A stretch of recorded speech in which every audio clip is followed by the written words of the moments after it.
Well, it seems like just a week ago that we were on talking about opening night of the Mountain Brook High School football season 2019. And here we are already at the final game of the regular season on the road at Gardendale to take on the Rockets. Hi, everybody. Lee Tracy along with George Palakis. It just goes by fast, doesn't it, George? There's one difference. I was sweating that first game. I'm freezing. Yeah. I'm now freezing this game. Yes. I tell you, we go from 70 degrees yesterday to down in the 40s right now. It's amazing. Less than 24 hours, yeah. And you see the team captains out there right now for us, Lee. I tell you what, the leaders this season, some guys, number 25, Will Baines, and you see number 57, Braxton Wexler, and number 58, Will Grant, and number 59, Charles Salacey. You know, some of those leaders that have grown up this year. It's been a fantastic season. Last game coming in tonight at 7-2 and playing and ranked like number, 6 in the 7A polls. Gardendale coming in at 7-2, ranked number 10 in the 6A polls. So, and you know, it feels sort of good talking about the last game of the regular season when you know you're not going to be done after tonight. No, we go to Florence. Playoffs. Yeah, we'll head to Florence next week in the playoffs, which will be fantastic. You know, well deserved by this group of Spartans that, you know, really, I tell you, been fantastic what they've done. You know, the expectations, you know, coming out game one, and it's just a real disciplined team that has just really achieved over their heads, and they've turned into quite a ball club to be reckoned with. They sure have, no question about it. We have not only the 7 victories along the way so far, but some of them with an extreme level of excitement. Absolutely. and when you look at, like, you know, last week's game didn't go our way, and it was one of those games that, you know, the score shows that it was, you know, not a close game, but we gave Hoover a bunch of those points. Yeah. And so, you know, but the Thompson game, we show we can go foot to foot, toe to toe with the tops in the state, and we'll get a chance to see those teams again if we control our destiny.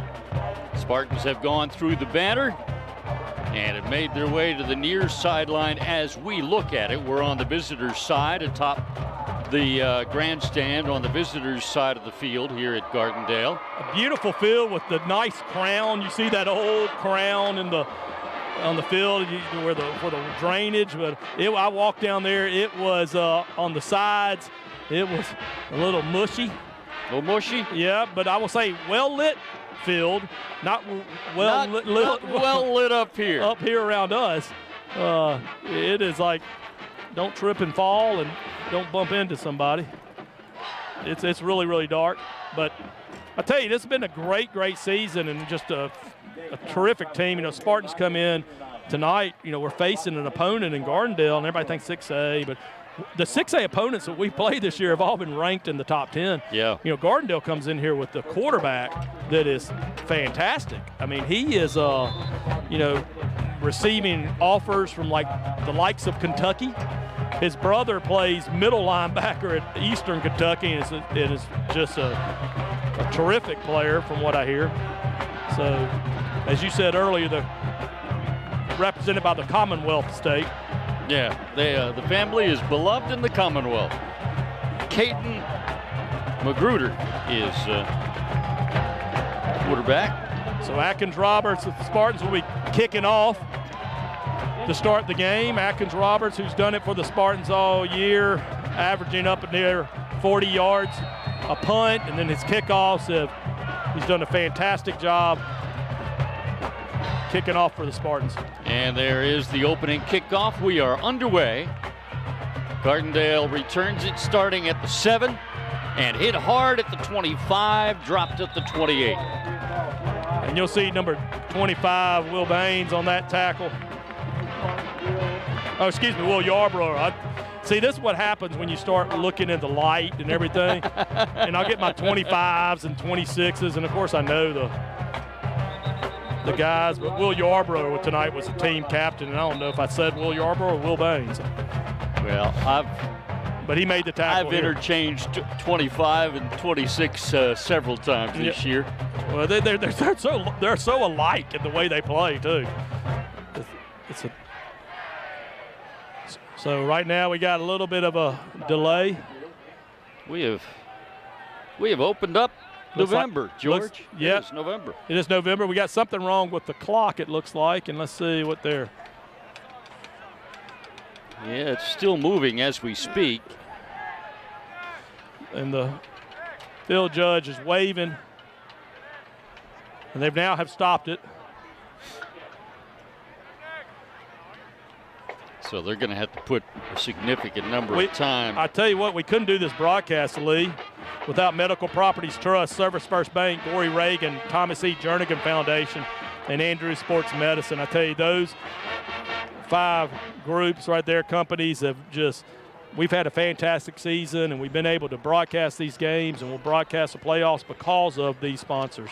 So we can't thank Medical Properties Trust, Service First Bank, Gory Reagan, Thomas E. Jernigan Foundation, Andrews Sports Medicine for what they do for us. Ed Aldag and Tom Broughton and Charlie Reagan and Thomas Jernigan, their foundation, and Lyle Kane with Andrews Sports Medicine. We really do appreciate you guys. Absolutely. And no question about that. And then our good friends that are part of this, Mount Brook City School Foundation Board and the St. Luke's Episcopal Church and Southern Sky Aviation. We really do appreciate all y'all do for us.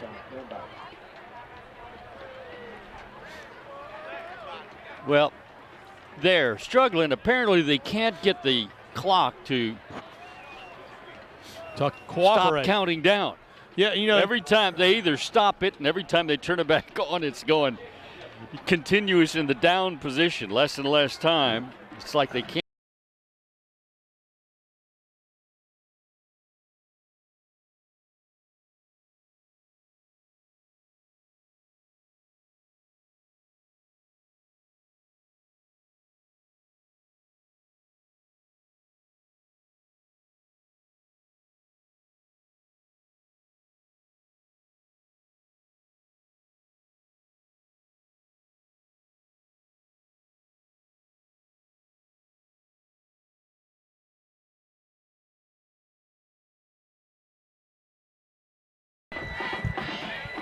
And we tripped a breaker. Hope you're back with us. Well, I'll be honest. I know we're back to where we can hear ourselves. I'm not sure that we're back to where we're on. But are we on? We'll play like we're on. we apologize. We've had a little bit of clock malfunction, and we've had a breaker trip that we plug into at the stadium. But we're back with the Spartans. This is the first drive, and we got Gardendale. Yeah, we think we're back. You hadn't missed anything. They finally got the clock fixed. They put 11:47 on the clock. And we got a pre-snap penalty before the first down play. That gave us that a little bit of extra time to get everything going right. That'll be a 5-yard penalty against Gardendale. You know, and this delay with the clock, I mean, with the cold temperatures and, you know, the little jittery nerves, both sides. It's all going to come out right here on this first play. Shotgun snap. They throw the pass. And it'll be a short pickup. If anything, they might have been held. Well, they got the penalty yards back, but that's all. John McMillan, number 44, on the tackle for the Spartans. Great job, great hit, great open field tackle there to bring them down. Yeah, Goose Crowder, pardon me, I mentioned the wrong quarterback earlier. I remember Goose. Goose Crowder's your quarterback. They run it to the left side this time in a big gainer. They'll get a first down out to the 45-yard line. Logan Brewer making a saving tackle for the Spartans. You know, Gardendale showing their versatility here. Travius Sanders, the ball carrier. Yeah, I'm going to have to get my phone light out like you are, George, so I can read my notes and my roster. They get it to Sanders again, and he'll get 6 yards across the 50 to the 49 of Mountain Brook. John McMillan, number 44, again making the tackle over there, helping him, James Nichols. And I tell you, it's one of those things. We got a sort of a hurry-up kind of offense that Gardendale's liking to keep that clock moving, keep us on the back hills here. Second and about 4. There's the handoff. It's Sanders again. This time he'll be met and dropped for a loss of 1. Will Baines, number 26, right there for the Spartans, being the initial hit. Will Baines looked like John McKimmon was in there as well. Nice play there defensively for the Spartans. So that'll bring up 3rd and 5. Quite obviously on their opening few plays, their weapons are the quarterback, Goose Crowder, and Sanders, the running back. They're trying to get it into those two players' hands as often as possible. Crowder looks to throw, looks, now there throws, receiver and down. it is almost picked off. Logan. He waited and waited, and Logan Brewer was waiting in the weeds. Yeah, Logan Brewer spotted his eyes, too. The quarterback locked in on one receiver, watching him make a move, and Logan was watching those eyes and broke on that ball and almost took it back the other way. And it looked like Logan even maybe purposely did not come up right away. Yep. He wanted to wait until he threw it so that he would have a chance to get the pick. Nice play. Forced a punt. Left-footed punter, and they'll kick it away, and it'll bounce Mountain Brook's favor and be down at about the 22 or 3. So 9:44 right now in the first quarter, 0-0. We just saw Gardendale's first drive. Got some movement out of us, but the Spartans were able to get them off the field, and now we see our offense coming on. Service first down, Mountain Brook at the 22-yard line. Sam Higgins motions back toward the offensive backfield to the right of quarterback Strother Gibbs. Crawford Golden moves to the left end of the line. The fake to Sam. Strother looking to throw. Now he will scramble out of there and get dropped for a loss. Yeah, a little bit too much pressure coming from the edge there. And Strother tries to step up in the pocket, but the pocket started to collapse on him. And that brings up about a 2-yard loss, 2nd and 12.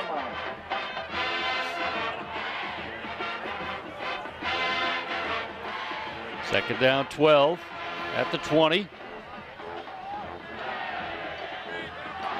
And a straight run by Strother Gibbs. He'll pick up a few. Rockets there to make the stop. Cannot emphasize enough what George was saying on the pregame show. Just because we're stepping down to 6A in competition doesn't mean that this is not some staunch competition. This is a very, very good Gardendale team. And we're seeing that early on. Yeah, and Lee, it's one of these games, you can't say this game doesn't mean anything. We're already in the playoffs. We're already headed up to Florence. But it does mean something. Absolutely. I mean, because the way you play tonight is you're getting yourself tuned up for those playoffs. Both these teams will be headed to the playoffs. And so this game does mean something. That's a 5-yard penalty there against Gardendale. That helps the cause a little bit. Instead of 3rd and 9, it's 3rd and 4. That's a significant difference.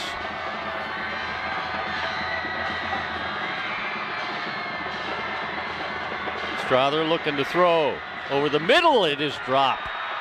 I'm not sure that would have had the first down anyway, but it'll be 4th down in a punting situation. Good throw by Strother. He had the pressure and got the ball off before getting hit. Just like you said, I think even if we had caught it, it would have been short of the first down. Yeah, he was going to have to get some yards after the catch in order to make it, and there was 2 defenders right on him, so would have been tough.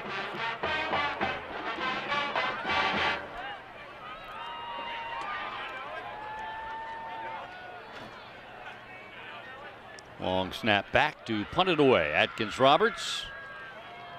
And this is going to hit and roll, and it's going to be another great job in the punting game by Atkins Roberts. That one didn't go as far in the air as some of Atkins, but you could tell by the flight of the ball it was going to hit and roll forward.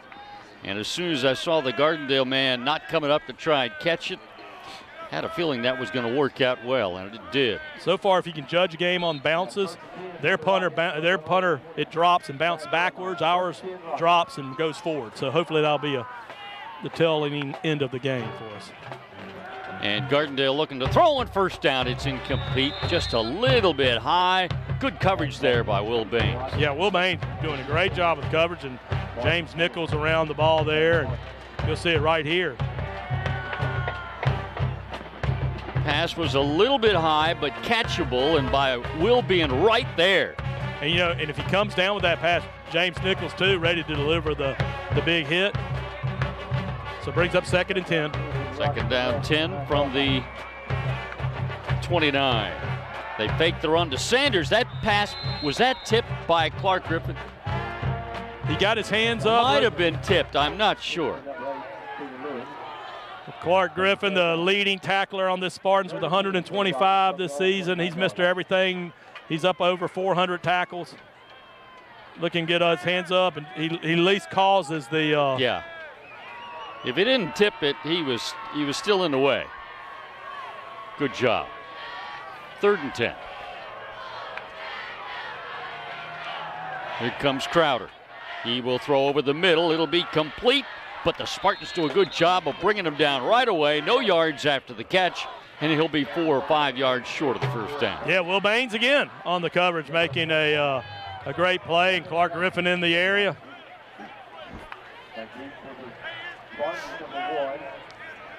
So a punting situation for the Rockets. Yeah, I see a number 50 in there, Quinn Thomas. It's a sophomore that's right there on the line, applying pressure. This punt, a little bit better one. In fact, it could work out very well for them this time. That's an excellent punt. You know, and you saw Paulson. They're number 18 is their quarterback, and number 18 just punted it. I'm wondering if they got 2 number 18s like we have 2 12s. I'm sure they do. You saw Paulson Wright going up there to receive the punt, and you saw him lose his footing. It is a little bit on those edges, a little swampy. With that, yeah, the quarterback. Let me see the name again. It's Goose Crowder. Yeah, that Crowder is the quarterback. Right. Yeah. But I'm wondering if he punts as well.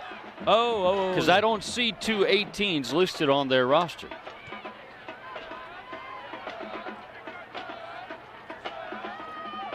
Here's a short gain for Sam Higgins. Gets to the 21. So last week, Spartans, offensively, we want to get ourselves moving again, because last week on offense, Spartans were struggled a little bit. Had about 166 total yards. We'd like to have a little bit more than that tonight. Yeah. 2nd down and 9 for Mountain Brook. It is Higgins again. And boy, a lot of traffic in there. Sam does a good job of just battling for maybe 2. Number 2, Chandler. Number 80, Kendall Fowler. You see all the traffic in there that it was tough for Sam to get any more than what he got. Leading us to 3rd and 6.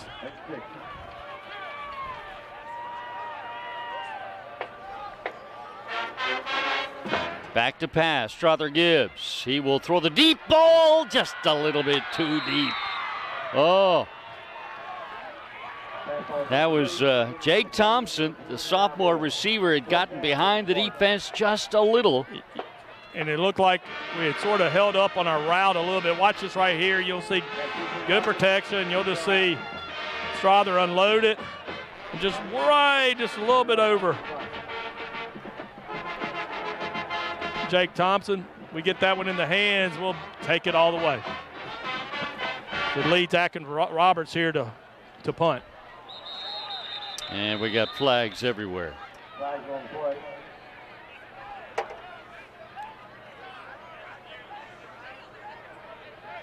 Going to be a false start against Mountain Brook.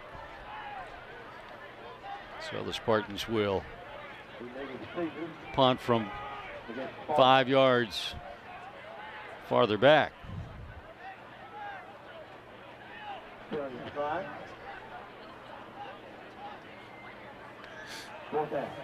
Yeah, it's cold tonight, George, but it's not nearly as frigid and windy and on the roof It's as we awesome. were last year about this time. I tell you what, I'm a little scared. Oh, pressure that time, and Yeah, they looked like they might have gotten. pressure definitely affected. And we do get another positive roll, however, Yeah. after it hit. That helped. It almost hit Yeah. a Spartan when it came down. But yeah, I think about the Florence game next week. I remember going to Florence Oh, yeah. a few years ago in the playoffs, and it was about equally as cold. It was cold then. We just Yeah. happened to be We were inside, though. of an open press box. Yeah, There that's was no true. window to it Yeah. and no light. No light, that's right. Similar to what we're That's dealing right. with tonight. Gardner comes right out ready to put a play on. Crowder throws the quick slant, a hard hit made right away. It'll be a 6-yard gain. James Nichols on the hit for the Spartans. Great job. You see James has really come and has been delivering each and every week.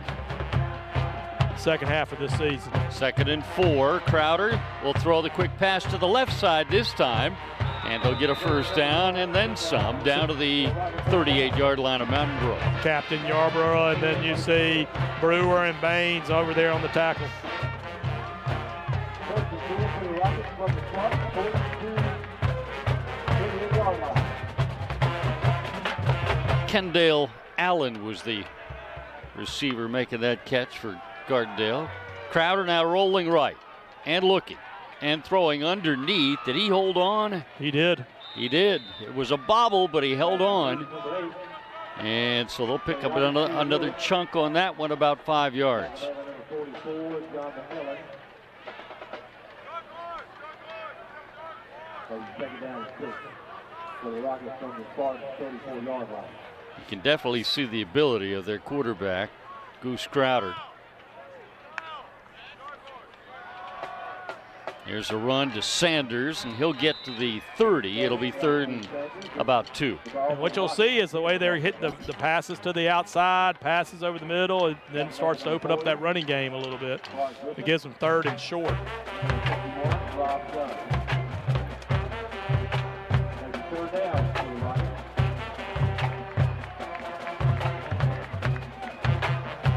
3rd and 2 at the Mountain Brook 30. Probably 4 down territory if they don't make it. Quick pass to Sanders. He's got the first down. And he's inside the 20 near the 17. You see James Nichols and Yarborough and Clark all around the ball to make the final stop. John McMillan.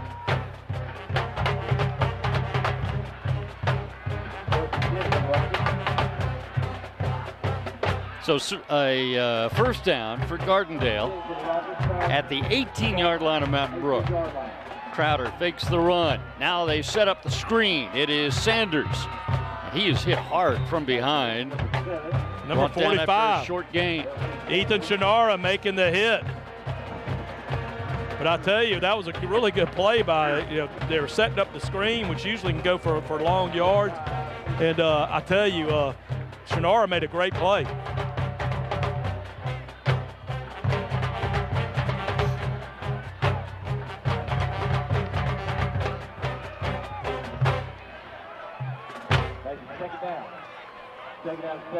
Second down, 7 after the 3-yard gain. There's the quick pitch to Sanders. He's trying to go wide, and he does get the corner. Boy, I thought the Spartans were going to keep him from getting there, but he made it. Yeah, Spartans had done a really good job of sort of stringing that off to the sidelines, and he just showed his speed and got right around us. Slipped that first tackle. Yeah, for a Didn't quite didn't make quite the first make the down. first down, 3rd and About 2. 2 and 1.5. Ball inside the 10, but there's a whistle here and a flag. Let's see who it's on. Oh, it's timeout Mountain Brook. So I'm really Timeout, impressed. Mountain Brook. Really impressed with the Gardendale Rockets here on their. Well, they're obviously trying to get the ball in Sanders' hands a lot. Yeah, absolutely.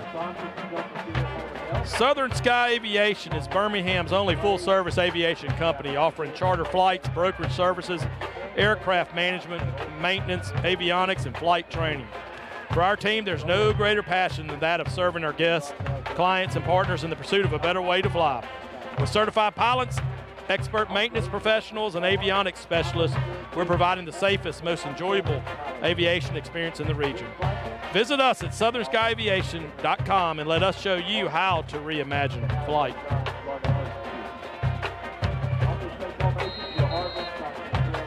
Once again, we do appreciate all of our sponsors and what they mean to this broadcast. It's your flight down to Jacksonville tomorrow. Take in the Florida-Georgia game. That would be a good one. Maybe a little bit warmer weather, too. Mr. Feinbaum was complaining today on the radio about how cold it was. Well, he does have a gold. He doesn't have hair on top, so. Here we go. Cold. Out of the timeout. 3rd and yard and a half, and Sanders will get the first down. He's down to the 5. Is that I see something, maybe that's just a piece of paper. I was hoping that was a flag, but it's not. So Gardendale with an impressive drive going here.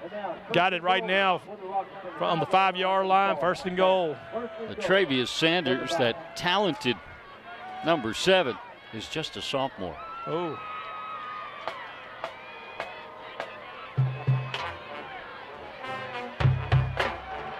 Crowder in trouble. Here comes the rush. He gets a block and now escapes to the right.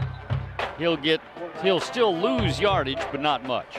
I'll tell you, that time John McMillan was on the rush, and of course, take a look at 44 applying the pressure for the Spartans, and watch that block. Yeah, it looked like a little bit of a block in the back to me. It was close. It was really close. It knocked him off of for making the play. Lost a yard, maybe 2 yards. 2nd down and goal. Sanders has it, and he's got the touchdown. Not good. So Gardendale Rockets drive it down and scored. I tell you what, an interesting thing is, Spartans, you always hear this, could the Spartans be, when they do the next classifications and looking at what schools qualify for 7A, 6A, those kind of things. There's always those rumors that go around that you just don't know where the numbers fall. Mount Brook's always really close. We're always close. But this gives you an idea of the competition that we have faced. 6A is Gardendale's a pretty darn good team. Very good team. And those teams we faced at the beginning of the year, same thing. So it doesn't make things much easier. Even though Region 3 is the hardest region out there, it's some good football. I think number 7 is just a what's his sophomore. Sophomore. Wow. Yeah. I don't know if we've got Gardendale back on the schedule anytime in the next 2 years, but we might get to deal with him again. All right, so here it is, 2:10 in the first quarter. Spartans down 7-0 to the Gardendale Rockets.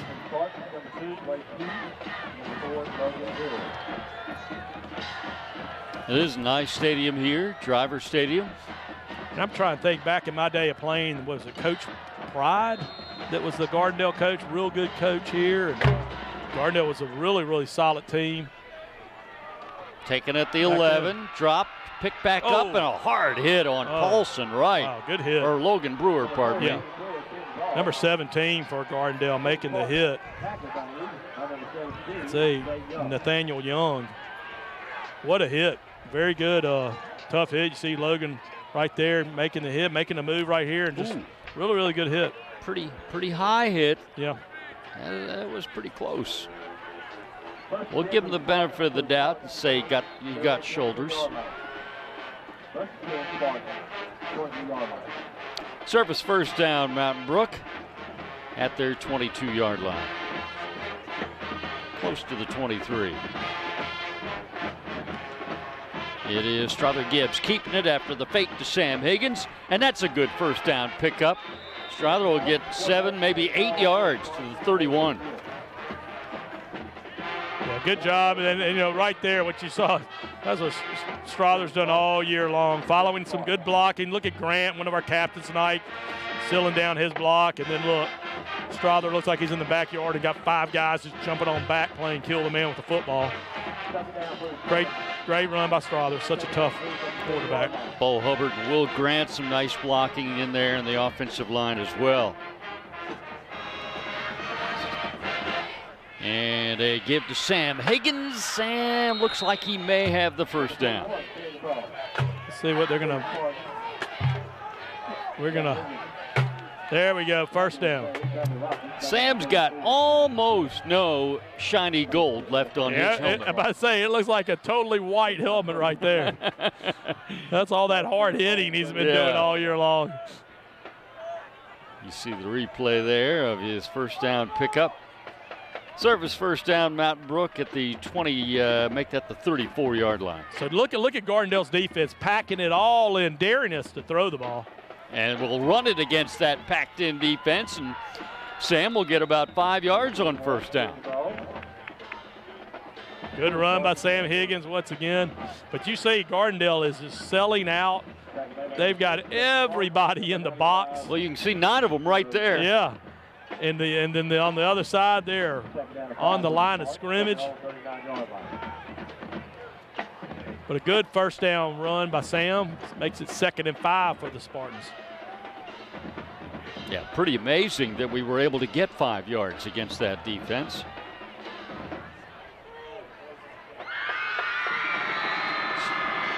Second down and 5. It'll be a fake to Sam. Strother keeps, and he'll work hard for a couple.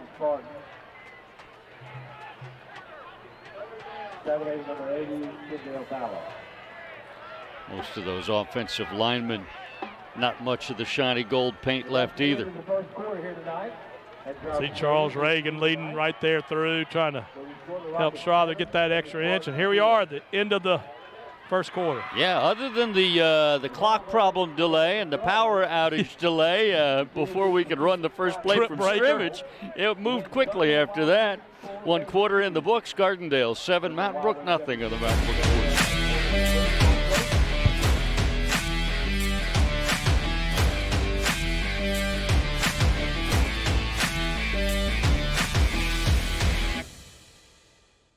Last year in America, there were over 3,000 fatalities related to texting and driving. I'm Jefferson County Constable Jonathan Barbie, and I'm here to remind you to put the phone down and drive safe, Jefferson County.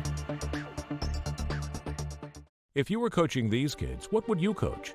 Physical training and endurance, position skills and mental discipline, or overarching teamwork? To succeed, they'll need it all, and one thing more, especially when they're 4 scores down and have to dig down deep to bring forth their best game. It's called playing with heart, for that's what true champions always leave on the field. Medical Properties Trust, at the very heart of healthcare. Welcome back to Gardendale. First down play. Actually, it's a 3rd down play. It's the first play of the 2nd quarter. But I think we got a pre-snap penalty, and it's going to be on Mountain Brook. So these are the kind of things at the end of the season we can't be seeing. This is where you you take yourself out of a manageable 3rd and 2 and put you in a 3rd and 7. So, you know, as we get ready for the playoffs here, these are kind of things that we can't afford to do. Yeah, you're right, George. Going from 3rd and 2 to 3rd and 7, that is a big, big deal.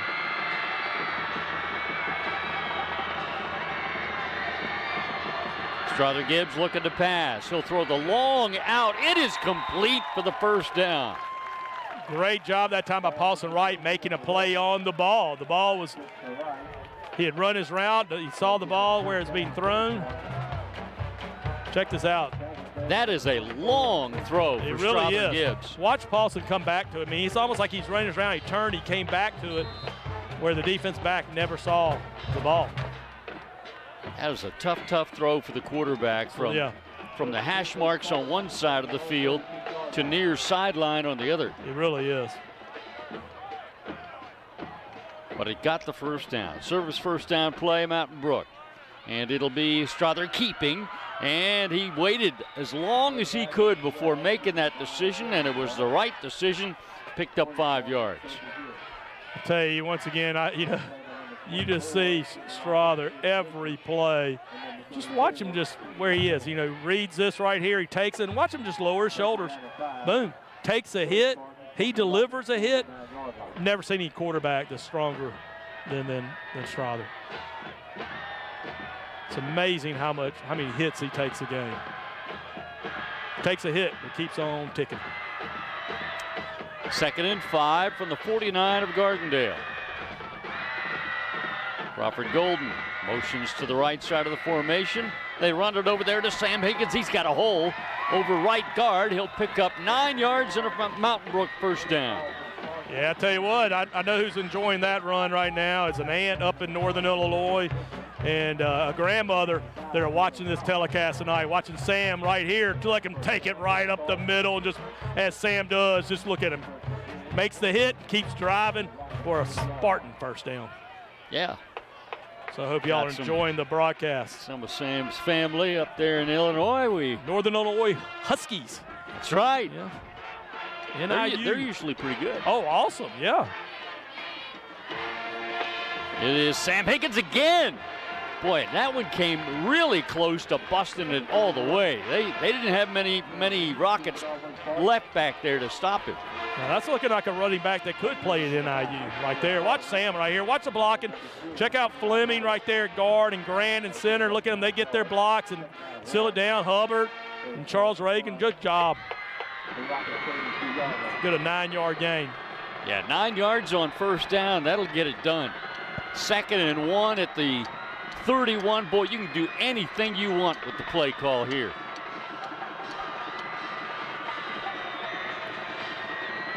And Strother will keep. He'll get the first down.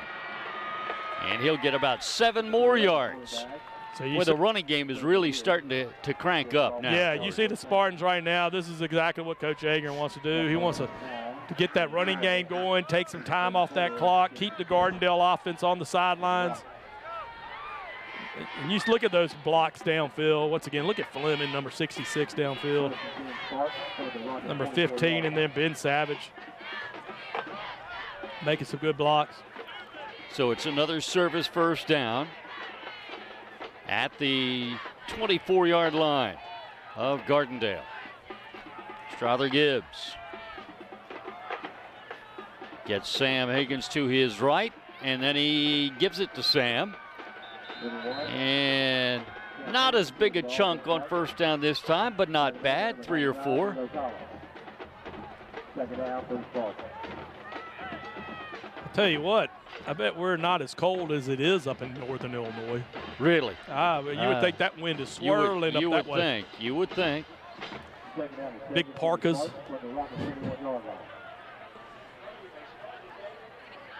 Second down and about 6.5. Gibbs to throw. Strother throwing to the end zone. Interception. Oh, that was intercepted. What a great interception by number 9 for Gardendale. Man, he made a great play on that. Got to give him credit. Yeah, Paulson does a great job going up, but just a great athletic play by Gardendale, getting up to the highest point and making that interception. Derek Carter Jr. I mean, it's one of those, thing is, it's one of those that we've seen the Spartans make the play on many times this season. That time is just a really good coverage and good play. Give credit where credit is due. And he managed to hold on. That wasn't an easy catch to make either. So 8 minutes to go here in the second quarter. Spartans defense coming on the field. Oh, that's too down bad. 7-0. That's too bad. We were moving it down the field there. At the 20, they start out. And Crowder throws complete. Boy, that was a nice throw. Execution of a play there. They cut that receiver right between the zone defenders, and a perfect pass by Crowder. Yeah, that's what I was about to say. You see Ryan Hogue was right there, and it looked like Will Baines was right there, but he put that pass right where it had to be in a tight zone. Yeah, that was well done. Well done. At the 31, another first down for Gardendale. They'll run it to Sanders. And again, he slips that first tackle. And instead of being held to a very short gain, he winds up getting 6 yards.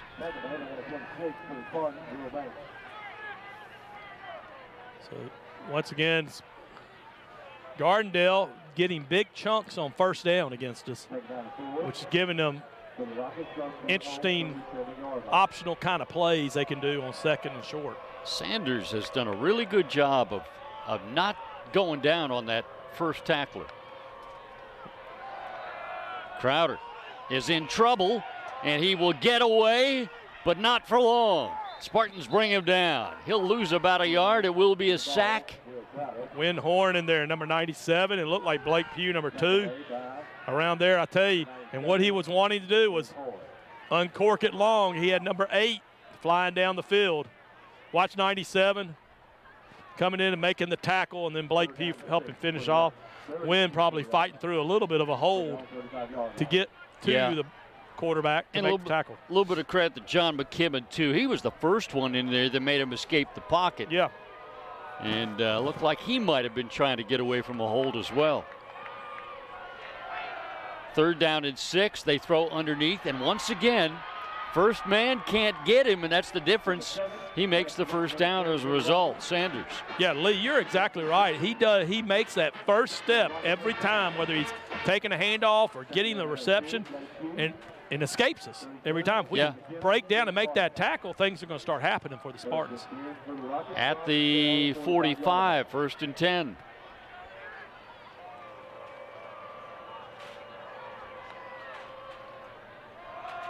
Oh, that's a good play there. First man got him that time for a loss. Will Baines. Will Baines is having a game, isn't he? Oh, great job. I tell you, the play started off with a low snap by the center. Crowder has to reach down to get this snap. And then you just look at Will Baines just ready to come popping right through the line of scrimmage and making a tackle. Real good short tackle that time so that Sanders could not get away. So now we're in a 2nd and long, and that's what we've been waiting for. Yeah, 2nd and 12 instead of 2nd and 4. They throw tipped up into the air and picked off by the Spartans. There's coming to the near side. Oh, that's going to bring a flag. So wherever he winds up, they're going to tack on 15 more. That's going to be a horse collar. Great job that time by Blake Pugh. Ball being deflected up in the air, and Blake wisely finding it and getting that ball and taking it off. And then here's the horse collar. Whoa, Nelly. Taking him down, I tell you. That was about the most clear and obvious. Now wait a second. The officials are talking about it. They may just say he had the shirt and wave it off. They're going to wave it off. Okie dokie. They're going to wave it off. I tell you. Boy, that is not making the fans on this side of the stadium very happy. It is one of those that. I think that's probably what they're ruling is that he just had the shirt and didn't actually have. Let's see if we can see here. And you see the deflection again. I don't know if it was a helmet that hit the ball or a hand, but watch this right here. And you see as he's coming around, that's a horse collar.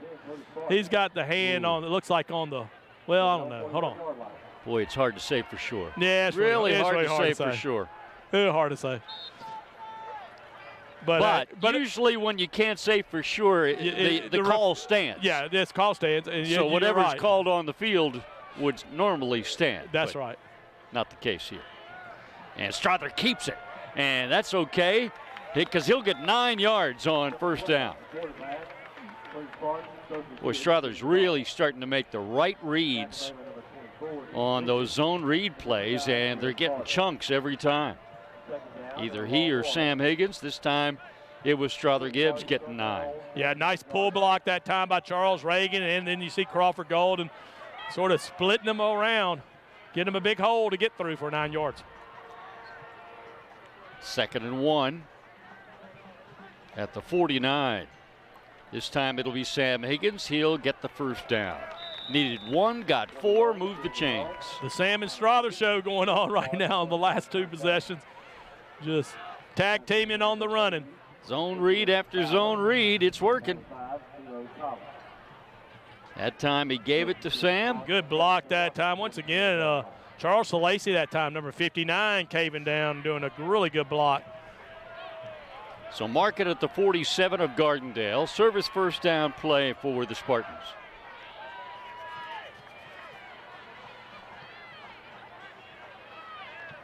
And this time Strother keeps. And another nice chunk of yardage on first down, about 5 or 6. I keep saying it over and over, but I'm like, what quarterback is out there that runs the ball like Strother Gibbs, college or high school? The punishment he takes. I mean, you just see him right here, just boom, lowers the shoulder and just. Well, and I definitely don't want to jinx him, but we've seen him sometimes get up and be a little gimpy. Oh, yeah. But he hangs on. He stays out there and runs hard to the next play. This is Sam Higgins, just a short gain that time, about 2. Sam's vision that time, maybe seen a little bit to the left, might have bounced it out, taking him a little bit longer ways. But great job, Sam's the same thing. Just watch it right here. See Hubbard coming down, and so 3rd and 2. Big play here. Spartans trailing 7-0. We're already at 2:50 to play before halftime. It's been all quick the running half. plays. This game is zipping along. 45 minutes. And There we go. There goes Strother. Take it all the way, Strother. All the way at the 10-5. And they're going to call him a touchdown. He did take it all the way, Lee. Touchdown, Spartans. The referee official had waited any longer, I'd have had to order dinner. Look at the replay right here. Strother makes one move, and there he goes on the way. Touchdown, Spartans. I think he did reach that ball to the inside to get it inside the pylon. Oh, absolutely. Great job, great effort by Strother Gibbs.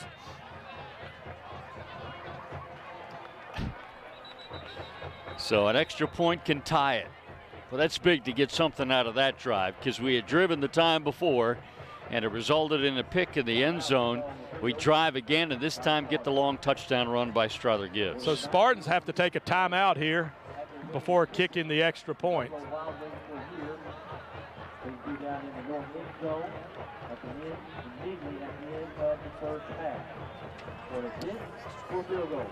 So secure your business today with Gory Reagan's Proven Solutions. We're in our 60th year in business. We're exceedingly proud of the depth of experience residing in the halls at Gory Reagan. We have been in business long enough to see technology move from gears and relay switches to cloud-based systems used today. We provide products with the cutting-edge technology in time, parking, security, and ID badge services. Do as I did for St. Luke's Episcopal Church. Call my good friend Charlie Reagan's team today at 205-871-7395 or go online at goryreagan.com to see how you can partner with Gory Reagan to provide the perfect solution for your church or business needs. Gory Reagan, serving our community since 1959. And I tell you, this week I had Gory Reagan out, and we were dealing with our cameras again and our access control systems. And we really do appreciate it, and we see the extra point go up, and good for the Spartans. Atkins putting it through. Boy, Atkins powered that one through. That one landed out on Interstate 65, I think. Well, it landed in traffic. So we're tied 7-7 with 2:30 remaining before halftime. Boy, that was big. The long touchdown run by Strother Gibbs.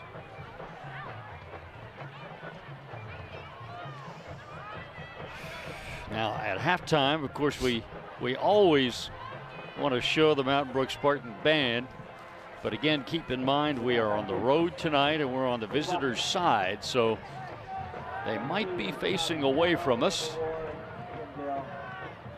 We'll do our best.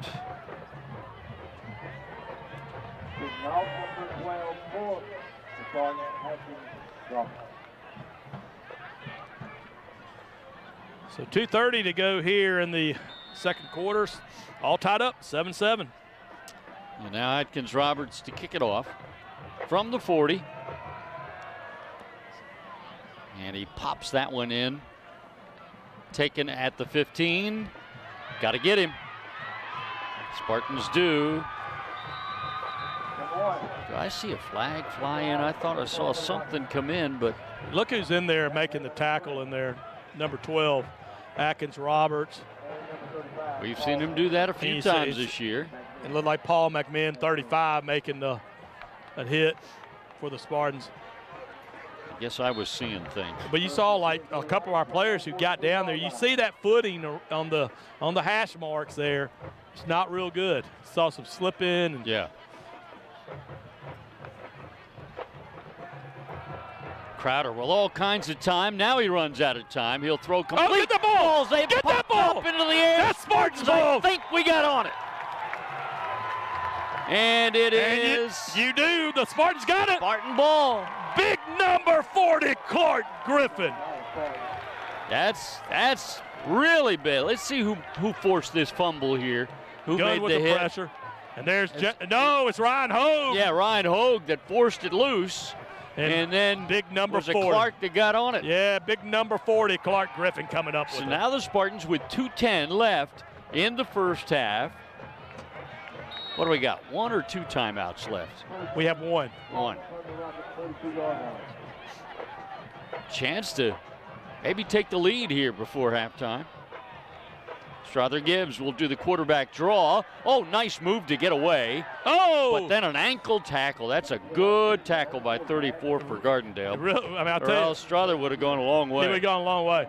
I tell you, good little moves by Strother. But so Spartans have one timeout, minute 50. Kenny McShann was man who made that tackle for the Rockets. So Spartans need to get a first down at least. If we're going to get points, Atkins wants to be inside the 30. Rolling right, Strother is going to throw. Oh, that's it's push. Incomplete. He was being held. Wasn't our receiver being? A little bit push. He had a too. hand on him. I know that much. I'm not sure if he was holding or pushing, but he had a hand on him. So it stops the clock with the incomplete pass. We're looking at 3rd and 7, but yeah, you'll see it. 3rd down and 7 for the Spartans from the Rocket 39-yard line. Guess he didn't do too much. 3rd down and 7. 1:25 left to play in the first half.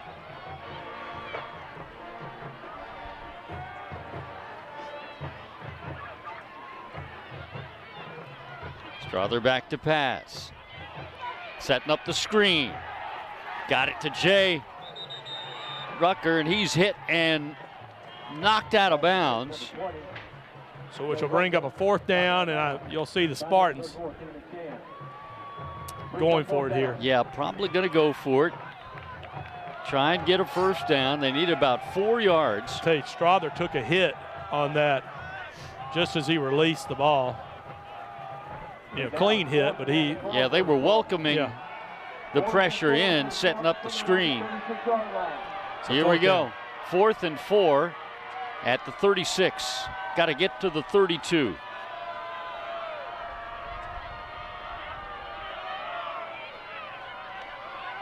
Strother will pass. And, that's an early hit on the receiver there. Oh, man. How do we not get a call out of that? So turnover on downs here. You'll see it right here. Strother trying to go right in the middle here. Just maybe a good play. I guess it wasn't holding. It was just maybe had his hand pressed back there. So we're getting to playoff time. You know what that means? Right. Yeah. We can't say anything. Got to be nice. We got to be nice. Got to be nice. Got anything nice to say, don't say it. And that's another good short tackle on that guy that is tough to bring down one-on-one. Sanders. John McKimmon, number 37, for the Spartans making the tackle. We've called John's name a lot tonight. Yeah, watch John, right here, and just boom. Nice play. The first time I've seen him come down on that first initial hit. Now Crowder to throw over the middle. It's complete. Spartans will then stop him right there. He'll be 6 yards short of the first down. We're down to 33 seconds, and Gardendale now stops the clock. They didn't at first. And now they do stop it with 29 seconds. Friends, for the past 25 years, Mount Brook City Schools Foundation, a board I serve on, has provided an annual grant to the school systems to help narrow the financial shortfall created by inadequate state funding. The school system needs are growing, so we need your help. The foundation last year launched the Give 180 campaign to provide families with an easy and affordable way to help. All families in the school system are being asked to donate $1 for every day of the school year, $180 annually, and that's to do it each and every year. You can sign up by visiting the foundation website at mbgives.org and go donate, or by texting 205-614-5445. It's incredibly important that we all do our part, so please join me in donating today. Thanks for making a difference. I'll tell you, the Mount Brook City School Foundation that is raises over $400,000, it was near $480,000 that was given to the school system for all schools, elementary schools, junior high, and high school. So, all right, 38 seconds left. They put time back on the clock. They put 9 seconds back on the clock. Interesting. There's the throw in the flat, and again, boy, Spartans have gotten so much better. Ever since I pointed that out, that they're not able to get Sanders with the first tackler, they've done it a few times now. That time, absolutely, it was Blake Pugh. Yeah, Blake Pugh making a nice tackle that time. And we got to tell you, it's a lot of fun being over here in the stands. You might hear some noise. You hear some of the dads screaming, and when we have to be nice to the referees, yeah. The fans don't. No. The fans get to say whatever they want. See, I hope you're hearing all this. It's a lot of fun. Spartans burn their last time out there because they're about to get the ball back. Now, for some of you, I don't know for those under 12, if you hear screaming going on, cover your ears. I'll tell you when to cover your ears from some of these fans. Yeah. But I tell you, cover your ears. Cover your ears. Earmuffs. Earmuffs. Earmuffs. Earmuffs. Here we go. 4th down and 4 for Gardendale. They are not in punt formation. But I wonder if Crowder might punt it, do the quick kick anyway. Now Gardendale takes a timeout. I believe both teams are out of timeouts now. Yeah, I mean, and my thing is, in this situation, there'd be nothing you would have to punt the ball. I mean, once again, we do appreciate all of our sponsors that are with us this year. And I tell you, Medical Properties Trust, Ed Aldag, and what he does, he's been with us, for so many years. Oh, yeah. I can't even tell you how many had years. His sons that played here, and we really do appreciate them. Service First Bank, you always see Service First Bank with Tom Broughton.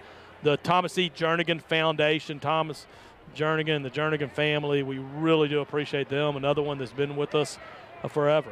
Now you see Service First Bank and Thomas Broughton. Service First Bank, our name is our mission.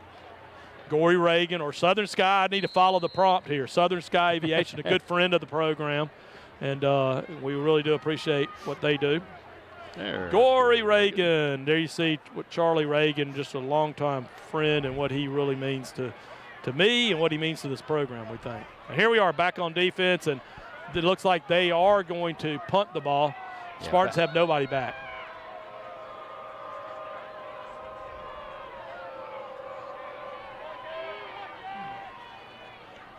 And they get the punt away, and it's a good punt. And they get added roll, and the Spartans are going to have to start working from their 14 with 21 seconds left. So more than likely you will see the Spartans just sort of take a knee. And get on into halftime and do a little, as we say, chalk talk, as they say in these days and times, some telestrator and iPad and video talk. better technology than what they had when we were around. Yeah. And they're in what we refer to as the victory formation. Not to seal a victory in this particular case, but just to end the first half. And we end the first half tied up. It is the final game of the regular season. Both these teams know they're moving on to the playoffs next week, but still both teams playing really hard. It was a good, competitive first half, and we are tied. Mountain Brook and Gardendale 7-7 at the halftime intermission. Stay with us.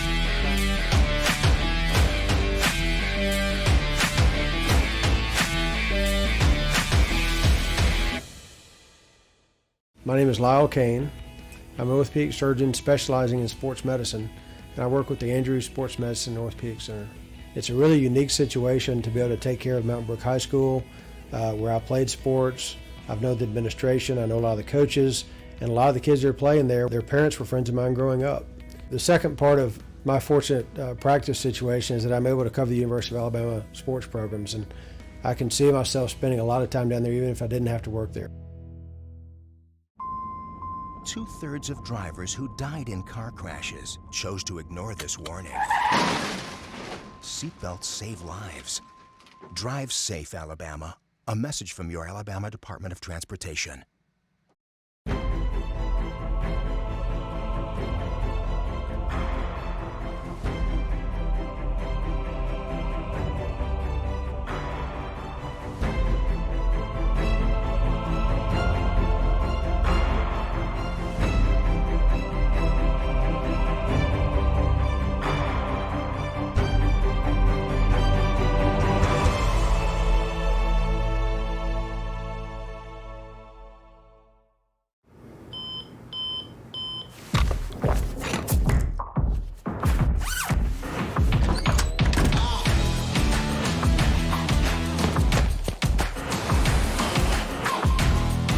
You go 24/7.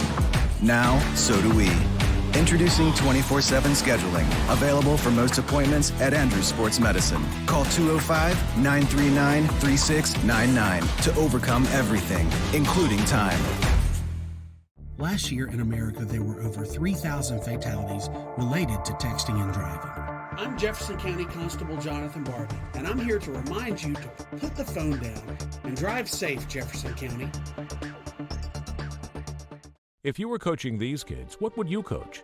Physical training and endurance, position skills and mental discipline, or overarching teamwork?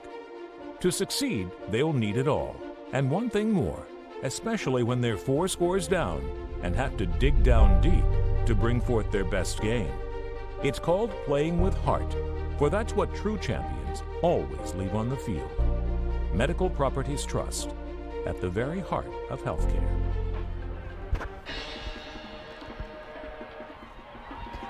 Dun, dun, dun, dun. Our band has just begun, and unfortunately, yes, they are on the other side of the field and facing the other way, but nonetheless, let's enjoy the Mountain Brook Spartan Marching Band with their halftime performance. Mountain Brook and Gardendale tied 7-7.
Another great job by the Mountain Brook Spartan Marching Band. It's getting colder, George.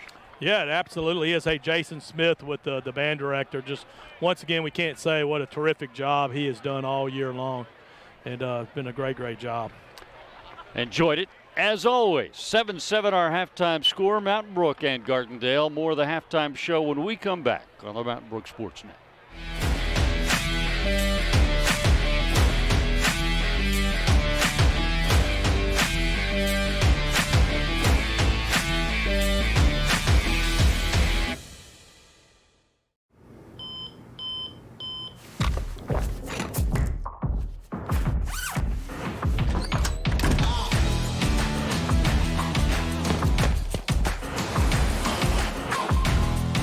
You go 24/7. Now, so do we. Introducing 24/7 scheduling. Available for most appointments at Andrews Sports Medicine. Call 205-939-3699 to overcome everything, including time. 2/3 of drivers who died in car crashes chose to ignore this warning. Seatbelts save lives. Drive safe, Alabama. A message from your Alabama Department of Transportation. My name is Lyle Kane. I'm an orthopedic surgeon specializing in sports medicine, and I work with the Andrews Sports Medicine Orthopedic Center. It's a really unique situation to be able to take care of Mountain Brook High School, where I played sports.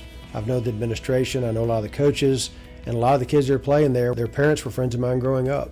The second part of my fortunate practice situation is that I'm able to cover the University of Alabama sports programs, and I can see myself spending a lot of time down there even if I didn't have to work there.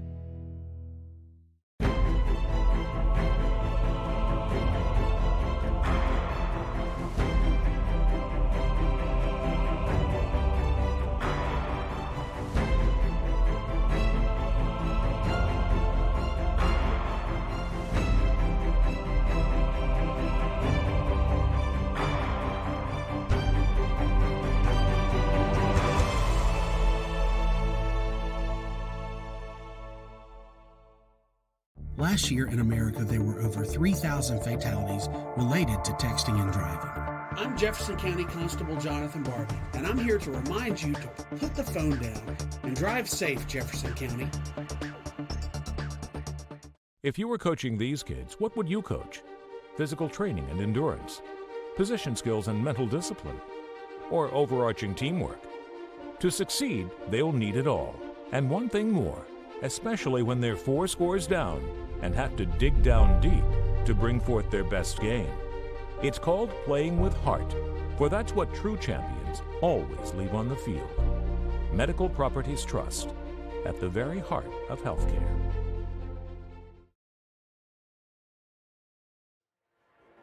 And welcome back to Gardendale. It is halftime of our final game of the regular season, and we are tied up 7-7.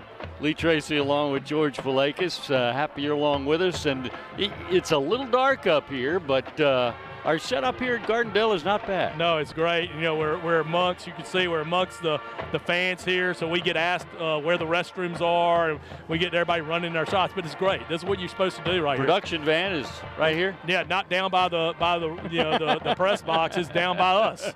You know, so either we're moving up in there, the van's moving up in the world, or we're moving down. Yeah. And hey, there's Jonathan right others. there. You see Jonathan, the great production team, and Jason and Joel and everybody, all the Jays. We really do appreciate it. But an interesting first half as defensively, turnovers were a major part of it for both teams, and one touchdown run for both teams. Here's one of the turnovers right here. The ball tipped off, I think, a helmet, and then it was picked off. Thought that might have been a horse collar there. They actually threw the flag and then waved it off.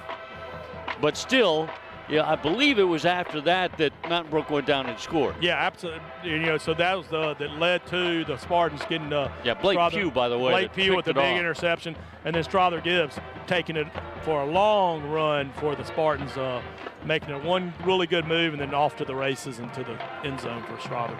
Yeah, and there was another turnover for Mountain Brook in the first half, which was a fumble recovery. Here's Strother right here on that. Nope. That one right there, that one didn't look like the touchdown. That one didn't go all the way. Almost. We show you every replay. We show you every play. So that was a 1-yard gain. That might have been the play favorites. before it. That might have been the play before it. And I think this is going to be the one. Right here, and you see him just make the move. And look at the effort right here by Strother.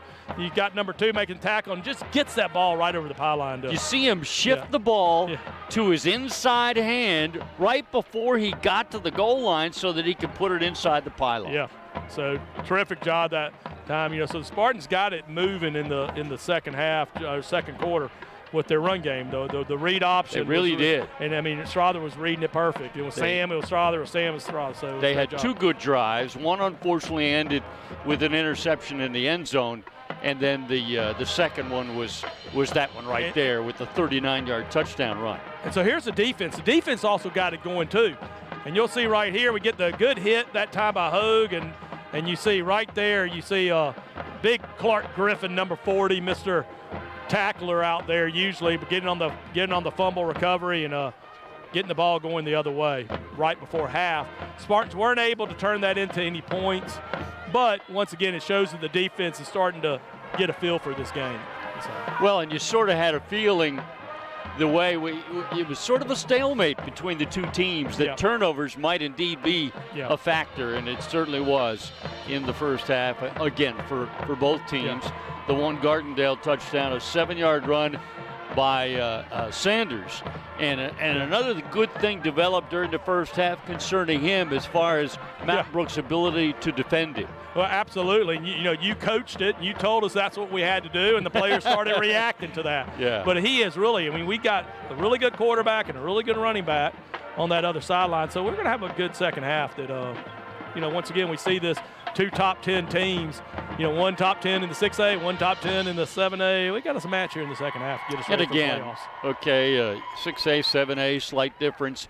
But it is, especially when you're playing the better team in 6A, one of the better teams in 6A, the difference in caliber is minute. No, we're talking about the quarterback Crowder. He's getting Division I offers. We got Kentucky's really interested in him. Yeah. And so it shows the caliber type players we're playing. So. All right, stay with us. We're at halftime. Mountain Brook 7 and Gardendale 7, and we'll continue after this timeout on the Mountain Brook Sports Net.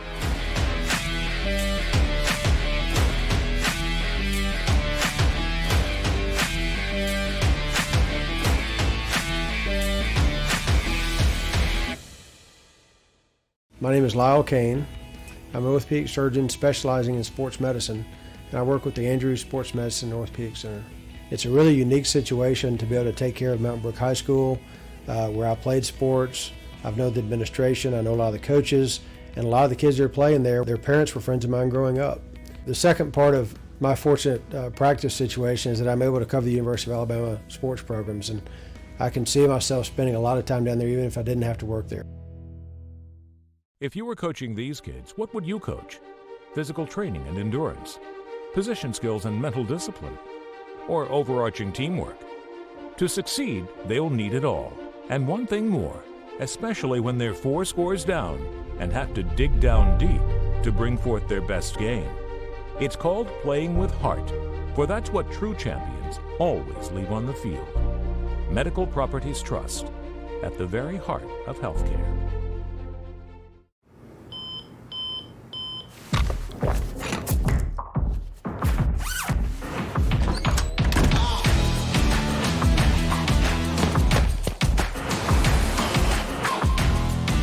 You go 24/7. Now, so do we.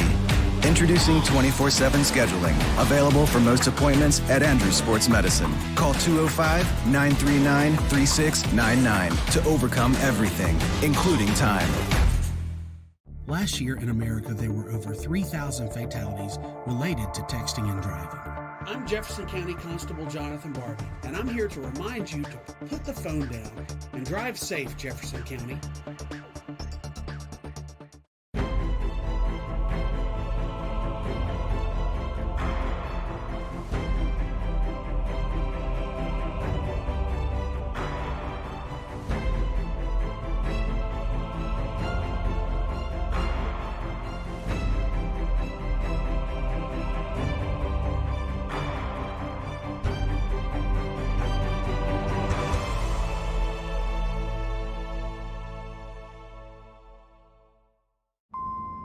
2/3 of drivers who died in car crashes chose to ignore this warning. Seatbelts save lives. Drive safe, Alabama. A message from your Alabama Department of Transportation. My name is Lyle Kane. I'm an orthopedic surgeon specializing in sports medicine, and I work with the Andrews Sports Medicine Orthopedic Center.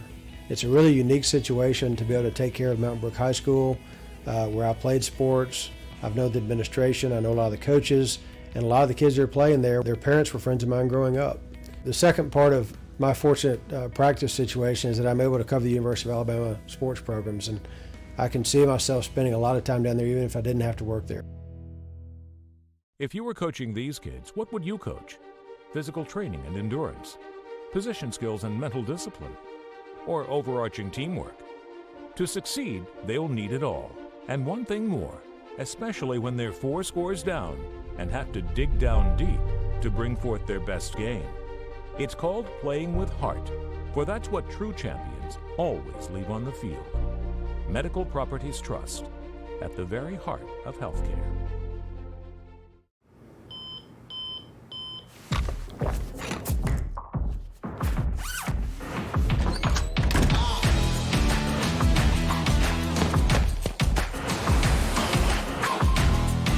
You go 24/7.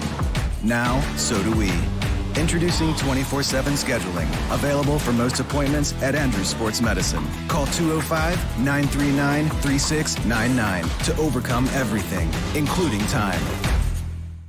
Last year in America, there were over 3,000 fatalities related to texting and driving. I'm Jefferson County Constable Jonathan Barbie, and I'm here to remind you to put the phone down and drive safe, Jefferson County.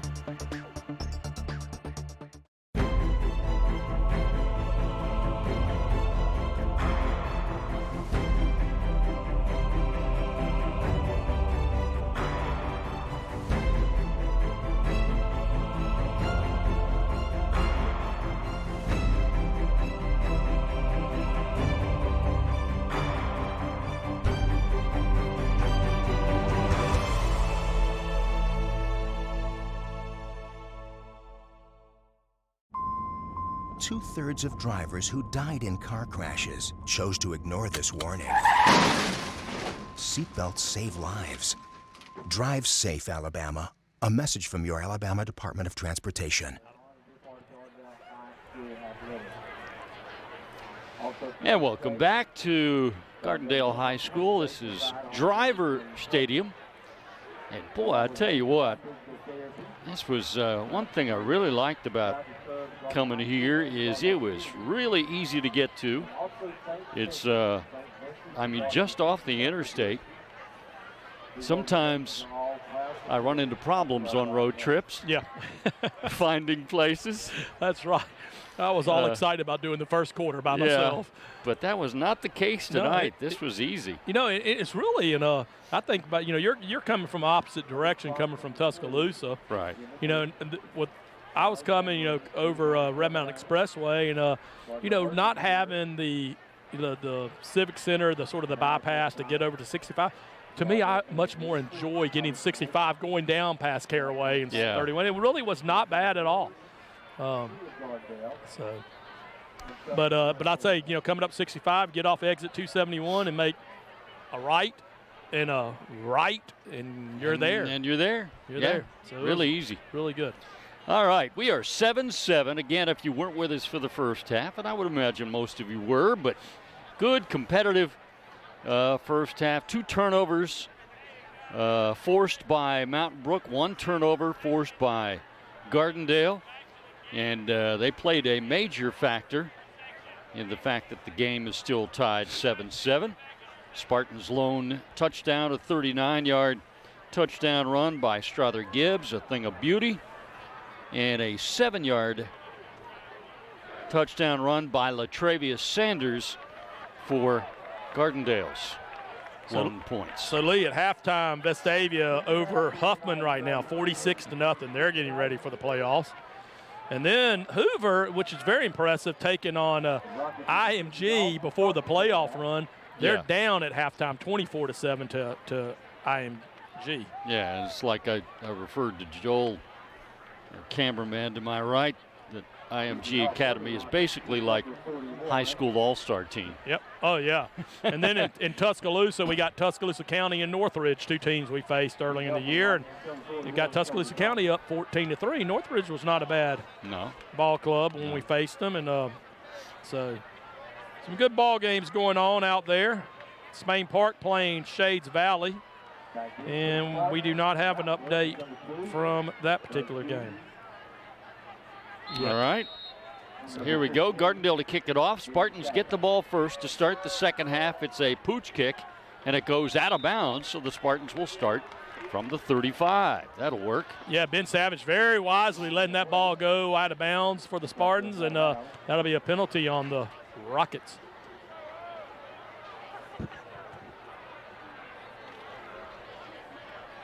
So Spartans will come out, and so we look like you see number 81 out there again, and I think we said that was Jack Smith. Is that right? I believe that's. Hopefully we're right on that. On our. He can wear 68, but he's been wearing number 81. First snap is a handoff to Sam Higgins. Coming to the near side. He shakes free of that tackle. Another nice chunk on first down. The Spartans started doing that in the second quarter in the first half, and that's really made a difference. They got 5 yards on that first down play. Yeah, so the Spartans coming back out looking like the first half and just putting it on the ground with a good 4-yard first down play. Bring up second and 6. Yeah, the mark only gave him 4. Second and 6, and Strother keeps, and he'll be close to another first down. We'll see where they mark it this time. It's going to be very close. He needed 6. He got about 6. If the nose of the football is touching the white paint that makes for the 45, then you know it's a first down, and it apparently is first down Mountain Brook. So once again, Spartans starting off with the read option and just Sam on one play, Strother on the other one. Option A, option B. Starsky and Hutch out there running the ball. Batman and Robin. Service first whatever down. Whatever duo you want to call. Service first down.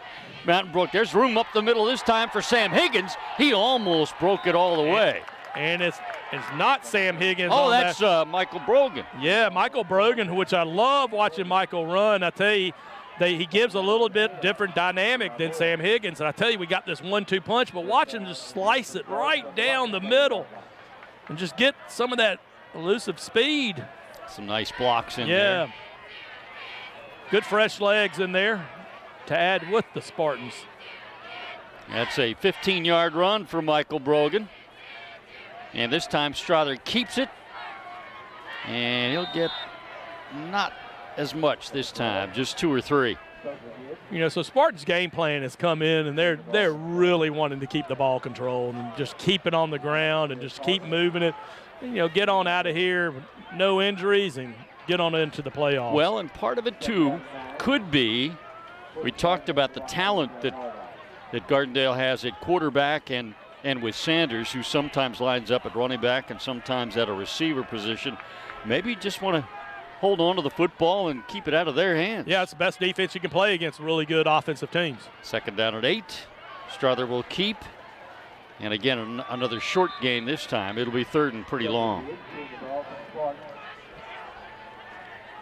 So I'm looking out there on the offense. You see him coming off right now, but Sims Brown, number 16, out there playing wide receiver, another 10th grader, getting some good playing time, showing that the Spartans have got a real bright future with a lot of these young guys that are getting in the games.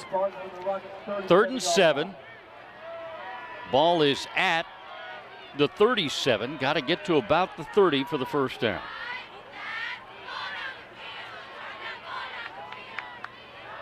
Paulson Wright comes to the near side. 2 receivers go out on that near side. Strother in trouble. He escapes. He throws, and he's could not quite hold on. That was Paulson Wright. He had it and lost it. Yeah, you know, great, tough throw. It was a tough catch to make, but it just shows the effort of the Spartans. You see Strother looking, pocket sort of closing down on him a little bit, and then just Oh, just tough play to make. Yeah, they had a defender there that I think might have gotten a hand up to obstruct the vision of Paulson Wright just when that ball was getting there. So it brings on Atkins Roberts to punt, and this is where he is famous. It's a high punt. Fair catch called for and made at about the 11. Yeah, and hey, great job. You're wanting to punt it to the 10-yard line and let it either let the punt returner make the call. He going to catch it, or is he going to let it roll? And once again, another great job by Atkins getting that ball. Yeah, you'd rather have it, and they do put it down right at the 10. You'd rather have it a little bit short and have it be at the 10 than a little bit long and have it go into the end zone and come out to the 20. So Spartans on D. Start the second half here. Tied 7-7. And some early movement by a couple of Rockets.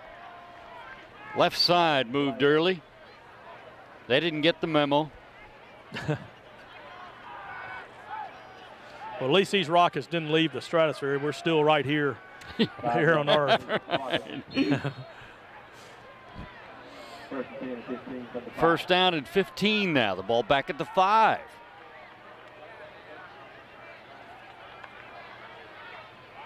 Crowder throws from his own end zone. He'll complete the pass. Short gain. Ryan Hogue there to knock him out of bounds. Yeah, Calvin Wilbanks, 41 in the area. There. I believe Will Yarbrough was over there too. Yeah.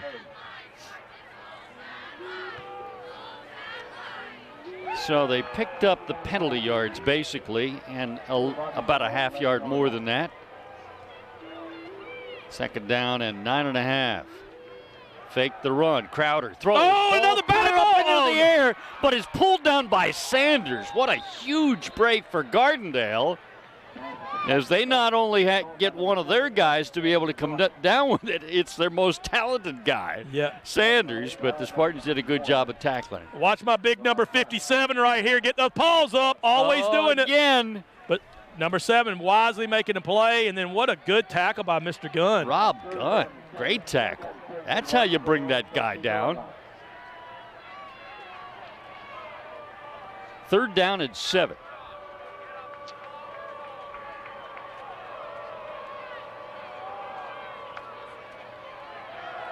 Crowder is going to throw it into the ground. They'll say it's close enough to Mr. Sanders to not call intentional grounding. I tell you, that time there was a missile headed right for Crowder, and watch it. It's got the number 40 on it. It belonged to other guys, but look at number 40 just coming and tracking him down. And he was back near the end zone, too. Oh, yeah. So Crowder making a wise play to get rid of it. That was actually quite a good play by him. Earmuffs. So now they got a punt from their goal line. And it's a low liner taken on a hop. That's a good job by Paulson Wright. Rather than let that baby roll another 20 yards, he went ahead and grabbed it on that first hop, and as a result, the Spartans will start at the Gardendale 40. So right here, you see just trying to get that roll, and Paulson picking it up and making the move. And I tell you, we see Paulson right there. You talk about a tough guy playing hurt. He came up a little gimpy on that one, but I'll tell you what, rub dirt on it, he'll keep playing. Service first down play. Fake it to Sam Higgins. Strother Gibbs will run. Boy, I thought maybe they grabbed a face mask there. I saw Strother's head get turned around a bit, but I can't swear that it was something illegal that caused it. It'll be about a 3 to 4 yard gain. Yeah, they did not grab the face mask. He just got turned around. About a 3 yard gain, second down and 7. 2 receivers to the right, none to the left. Sam Higgins in the backfield to the left of Strother Gibbs. And it'll be Strother who keeps. Look at him fight. Eventually the Rockets push him back. His forward progress will have it at the 34. It'll be 3rd and 5. So tough yards again that time by Strother Gibbs. Just getting in there, and once again, just ooh, tough man. Brings up 3rd and 5.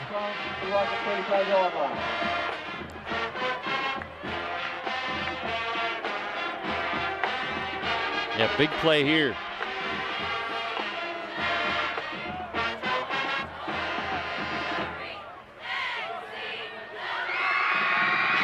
Quick pass, it is complete, could not get a block. Needed a block out there, it didn't happen, and that play fails. Bring up 4th Credit down. to that Rocket for managing to get around the attempted block. That's right. We had a guy out there trying to get him. But we're winning the field position battle here right now. We got to keep it going, and maybe one of these times we'll be able to turn it into points.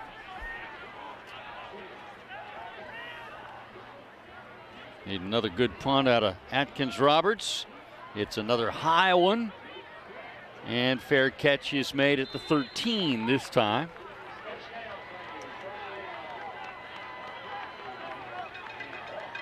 Not quite as good as last time, but not bad at all.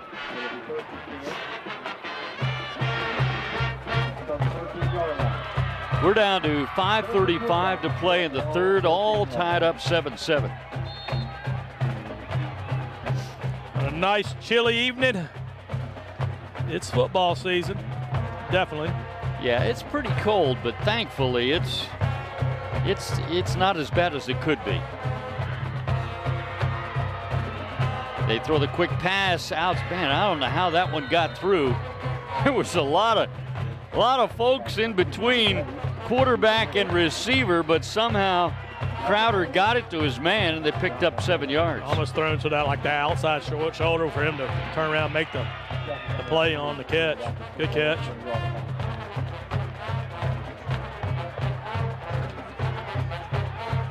Second down and 3 at the 20. Back to the run game for Sanders. He'll have a first down. They blocked well on that play, and he got about 8 yards. That'll move the chains.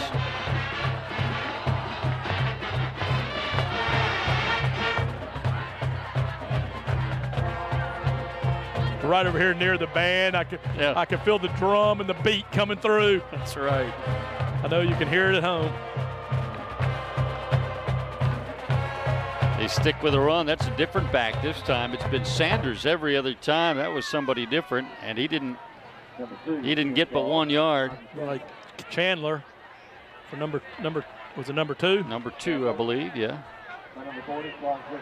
Big Clark Griffin, number 40, making the tackle.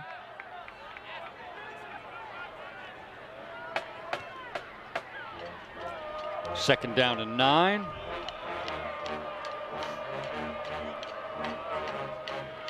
Crowder hands it off. About 3 or 4 on that play.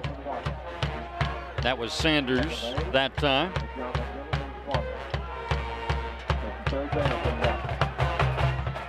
Yeah, they're going to put it down at the 34. It'll be 3rd and a long 5.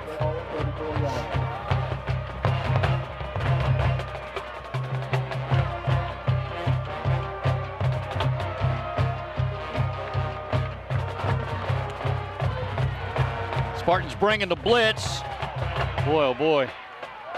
They're going to get a first down. Crowder ran, scrambled, and got it. I sure did think that. Well, I'm going to be nice.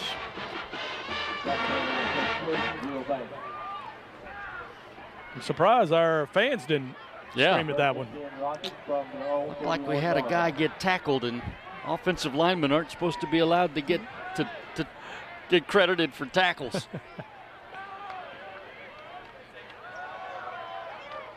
Oh, there you go. You see. Good job. Good job. Mr. Wetzler down there in the line of scrimmage, just making it happen, and Baines Will coming Baines over. again. Yeah, making a hit. But watch it right here.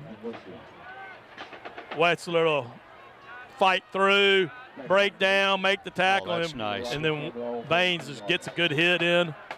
That is good-looking interior defensive line play there by Wetzler. Here comes Will Baines. They throw over him, and Sanders gets away again. Yeah. Man, how many tackles did he slip that time? About 4 of them. Yeah, it looks like stepping through tires right there. He's stepping through arms and gets a first down, and Gardendale moving the ball. Puts it at the 43 of Mountain Brook. So much for winning that field position battle.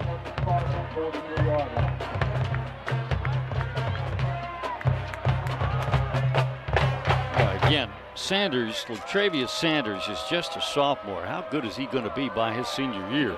He'll be good looking. He'll be playing on Saturday somewhere.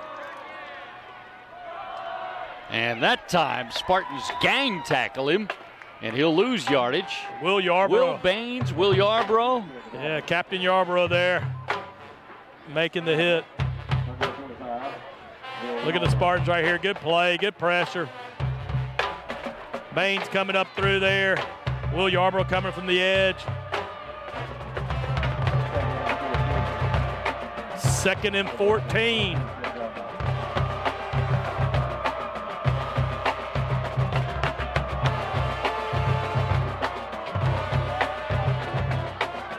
Crowder throws. He's got a man. It'll be short of the first down by 2 or 3 yards.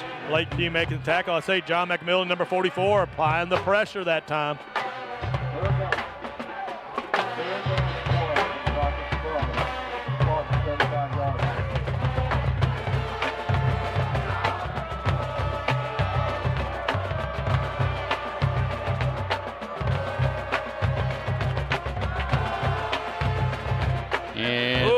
I'll tell you what, short there. He's going to be short again. Good job that time by the Spartans.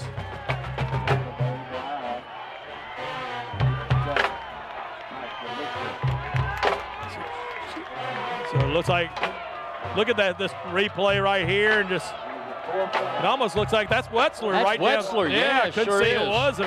Scraping down the line. I tell you, there's a timeout right now, Lee, by Gardendale, 55 seconds. But you know what? You know what winners do? They go win the 7A volleyball championship. Oh, yes. I tell you, the Mountain Brook team, this team has the most wins this group of seniors, most wins in school history. But I can't tell you, they went down and defeated McGill-Tulane yesterday in 3 tough sets. And I can't say enough about what this volleyball team and how the community is around it. They have created the excitement. They're girls now, 7 years old, 8 years old. These girls, the seniors, they've set the legacy for Mountain Brook. Yes. And you know why? Because that's what winners do. That's what winners do. And I tell you, there are a bunch of them. Ann and Liz Vandevelde, the Ritter.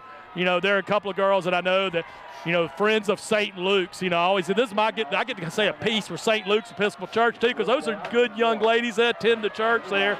And but the wonderful team and all the effort that they made. And I tell you, we wanted to make sure that we mention them tonight as we look at this 4th down play. Congratulations. Yeah, they just won that yesterday. On the ground again. The Spartans are all on top of it.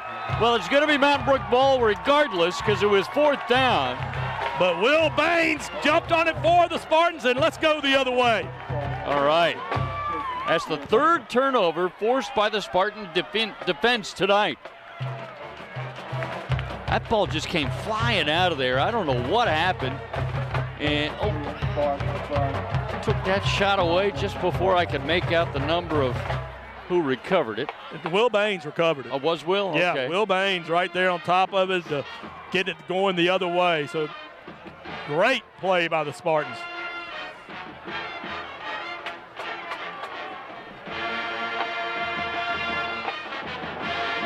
This is going to be no gain on that play. This is the fumble again.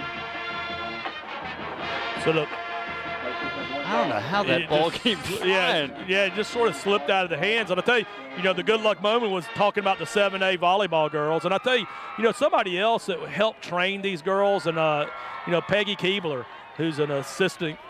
She's a trainer, and she also coaches up at the high school, does some things, and she was a big part of getting those girls ready too.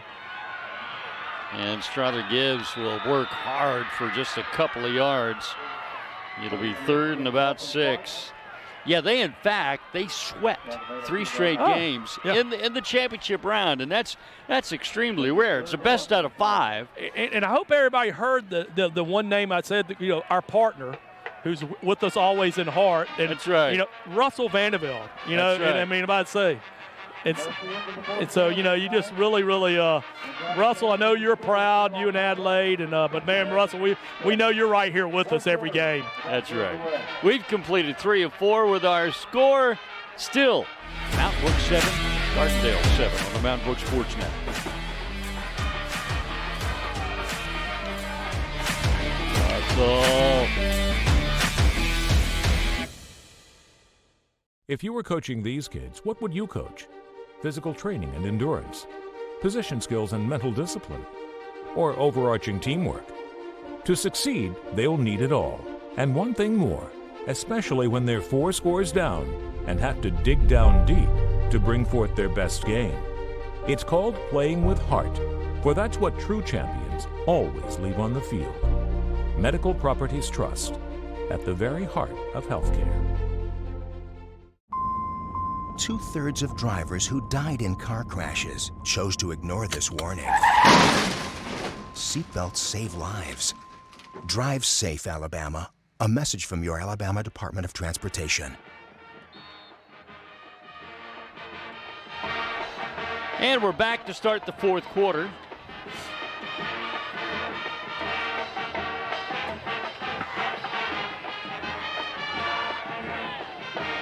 Play action pass. Strother Gibbs to throw. Now he's in trouble. And he gets away. And he will throw over the middle and complete the pass for a first down. Mr. Rucker coming over to make the pass. What a great job that time by Strother Gibbs. Eluding the tackles and making the throw, extending the play. Watch him right here. Just effort. Just keep going. Strength. And look, still gets the ball across his body. And that's that tough throw to make, and he still pulled it off. Yeah. They picked up 19 yards and a first down. And Jay Rucker coming back for the ball wisely as a wide receiver. Everybody on the same page. Service first down play at the 46. Fumble. Spartans, I think, got on it, but they'll lose about 3 yards. Yeah, Davis with the ball. And the start.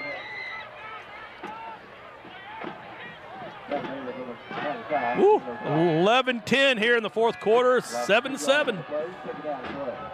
We got to put together a drive and take it into the end zone here.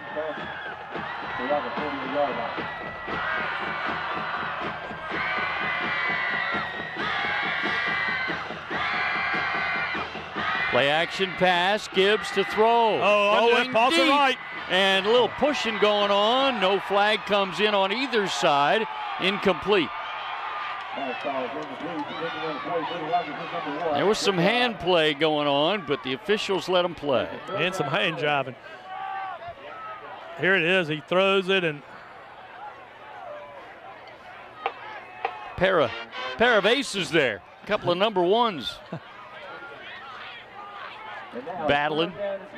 Hard to really differentiate if more of the contact was forced by offense or defense.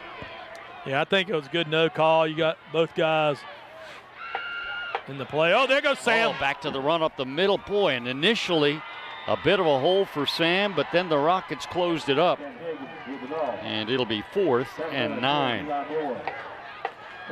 Which brings on the punting team, Atkins, Roberts.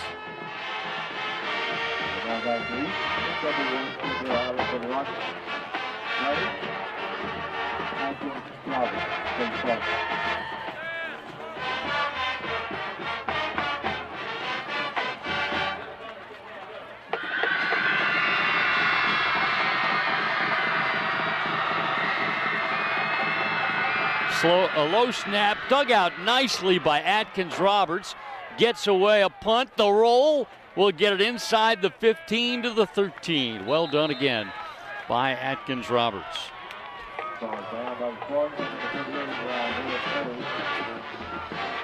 Low snap. Low snap, and Atkins gets it up, had that kind of weird spin on it, but he gets that spin that rolls.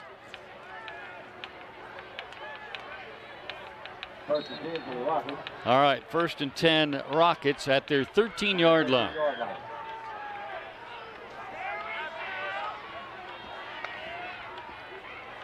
Crowder throws quickly. Clark Griffin, the first one there to make the hit. Others then help out, but about a 5 or 6 yard gain on 1st down for Gardendale. Got about 5 to the 18. I need 5 going back to the 13. That would be on good. This play.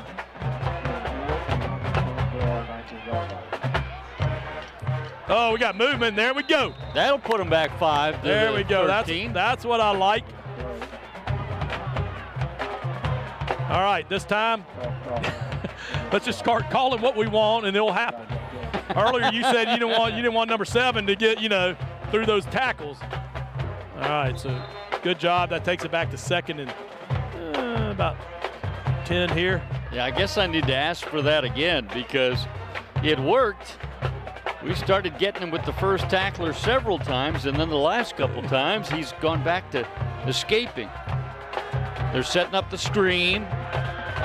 Oh, who's that got through there and made the initial hit for Mountain Brook, and then help came? Yeah, about to say Clark was there, number 40. Clark Griffin. Was he the first one? Yeah, and I think Wilbanks was in on, let's see here. I want to say Wilbanks too. Yeah, Clark was the first one in there. Clark Griffin. And that slowed him down enough so that help could arrive through all the blockers that they had there. And it's a relatively short gain. 3rd down and 6.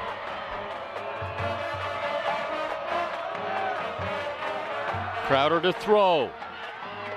Hit as he throws, pass is incomplete. Tight coverage there by Clark Griffin, who hit the receiver right when the ball got there, helping to force the incompletion. Watch Clark drop back. He's up on the line, he'll drop back, cover, hit. Good read by Clark that time to see where he needed to be, disguising pressure and then getting in coverage. So punting situation. It's a high punt. Fair catch called for and made. That was a tough one. Very good punt. Well done by Paulson Wright to haul that in and not muff it. But great job. Spartans have been playing field position. So, once again, we've been playing on Gardendale's side of the 50. So at some point. That was big that time to get the stop without letting them get even one 1st down. So, it was a great punt to get it out here to our 40. But 8 minutes ago, we've got to make something happen with this drive.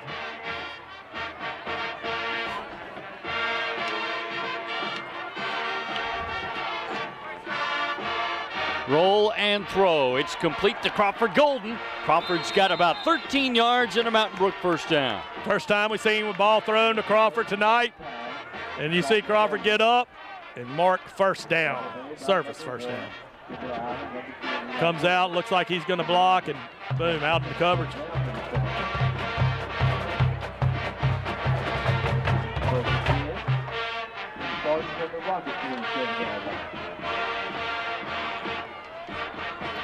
Service 1st down, Mountain Brook at the 47 of Gardendale. Not much that time for Sam Higgins.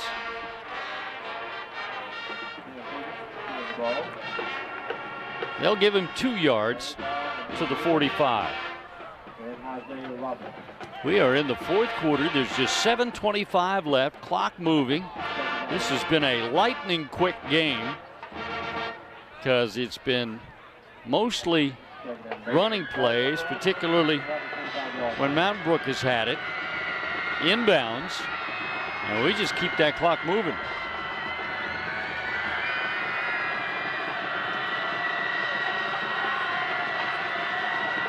And it is Sam Higgins again, trying to get to the outside. He won't. No gain on that play. So once again, just clock dwindling down, under 7 minutes. 3rd and 8 yards to go.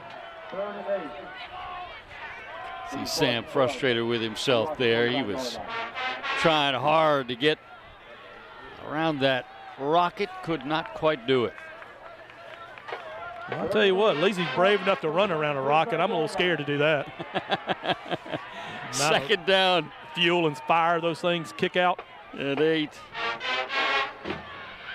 Oh, there he is. Look at the Jake. Oh. Strother now rolls right, and now he throws underneath. They'll get the first down on that. And look who it is. Jake Thompson, number 17, coming back to the ball. But if you could see the beginning of the play, Jake is streaking down the middle of the field. He is open for a long pass. Strother doesn't see it. Jake doesn't give up. Jake comes back to the ball. But about right there at that moment, Jake is by himself till the defender came up on him. But he comes up and changes his route. First down, Spartans. And how about the O-line giving Strother that much time, and then he extended the play even longer by escaping the pocket. 3 receivers left, none to the right. And it is Brogan into the game. They'll slip in Michael, and he'll move ahead for about 2.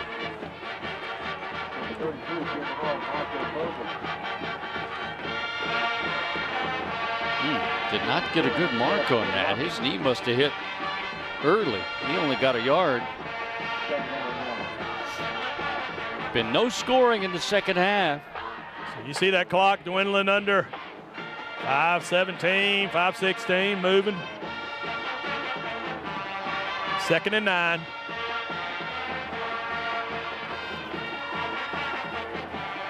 And Strother throws, and it's incomplete. And a flag comes in. This may work out well for Mountain Brook. That call was made by the Spartan fans. If you could have seen everybody's hats flying off and hands going up in the air. But you see it right here, just really close coverage, and he's got his hand on the backside. Got there a little early. Good call.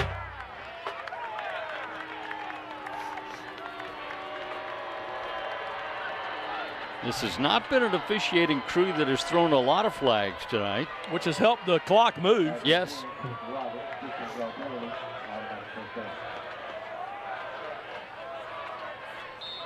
And for the most part, I like that. If a penalty is not clear and obvious, I like the let them play mentality. This is Strother Gibbs trying to work his way through traffic. Oh, he does. Boy, and he almost busted that all the way. He almost came out the other end with no other rockets back there. He worked hard for 3. So he holds it, and then, man, he takes off moving. Look at him, just keep his feet driving. Just keep driving. But I tell you, I mean, Strother holds that read to the last moment. Which, if you can do that, that's the way you want to do it. Oh, I mean. Here we go, 2nd down. Straight give that time to Michael Brogan. He'll get to the 10. Yeah, it's something, you know, if Strother was a skydiver, something tells me he will wait till the very last moment to pull that chute. Woo! An adventurous young man. There's the straight run that time, and it worked pretty well. Michael Brogan getting 4 or 5 on that play. It's at the 10, and a big 3rd down and 2 play. So Spartans in points territory. Like to see a touchdown. Timeout by the Spartans. Coach Yeager running up and calling a timeout for the Spartans. Yeah, this is a very important play. You want to get this right. So now remember, you talked earlier, George, about how there is the center of the field is pretty good where the crown is, but it gets a little smushy as you get over toward the side. Or right now, the ball is on the near hashes. Yep. That's not the easiest field territory to try and kick a field goal. Now, I will say this end of the end zone is a little bit better than it was on the other side. So, but you're exactly right. You've seen the players losing footing, and it'll be interesting. You can tell just by looking down there the along the old-fashioned hash marks. I mean, real grass. When's the last time you saw real grass on a field? You just don't see that anymore. And it's a nice field, but it's just we've had a lot of rain. This week, and so the footing will be, if we're kicking a field goal, that will be the snap, the kick, everything will have to be perfect. And you got the kickers got to make sure that plant foot doesn't slip. Let's get a first down. Let's do it. And let's see what happens here. Third and a long 2.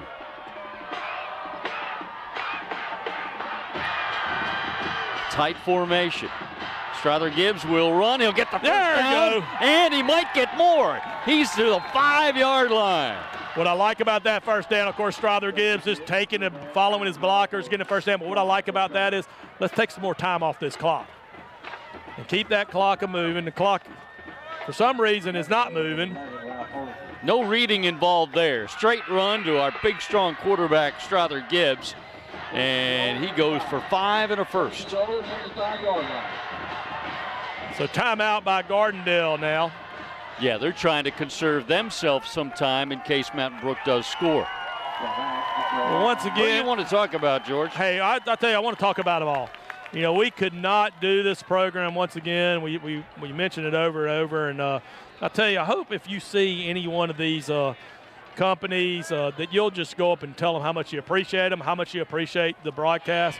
You might not appreciate Lee and me and our commentary, but hopefully you're watching the game. Look, Service First Bank, our name is our mission. Tom Broughton and what he means and done for this broadcast, and it's always a service first down. Gory Reagan, Charlie Reagan, good Charlie Reagan, that company been around for since 1950, 59.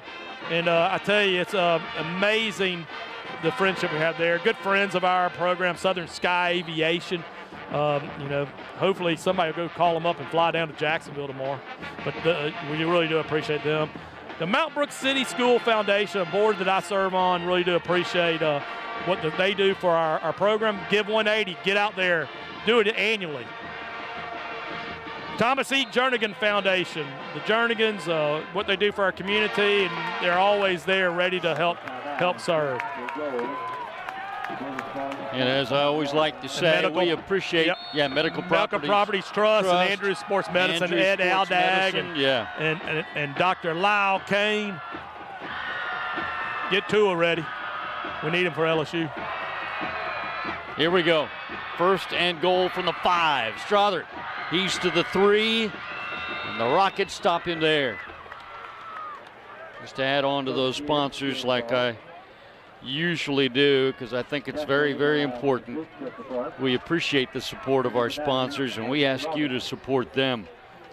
My good friends at St. Luke's Episcopal Church. I tell you what, it's a great church. It's where I am and work, and I tell you, they'll allow me to be here on these Friday nights and be a part of this with us. We really do appreciate what all they do.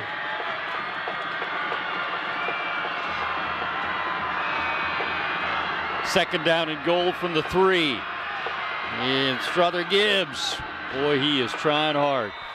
Might have gotten another yard. So the clock down and keeps moving. It's at around 2:26.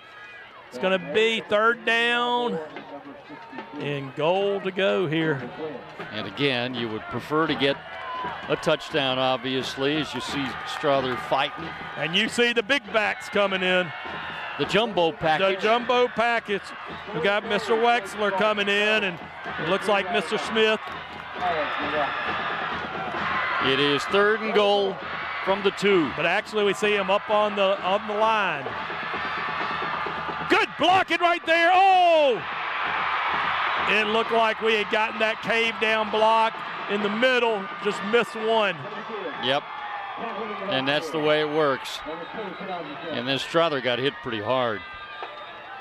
So you look at that, look at the field, you can see it right there, just choppy Yeah. grass. So this will bring on the field goal kicker, Atkins Roberts. With 1:38 remaining. We have a timeout here. It's a short field goal, folks, but it's not a gimme because of the field condition, and it's a short field goal at a pretty sharp angle.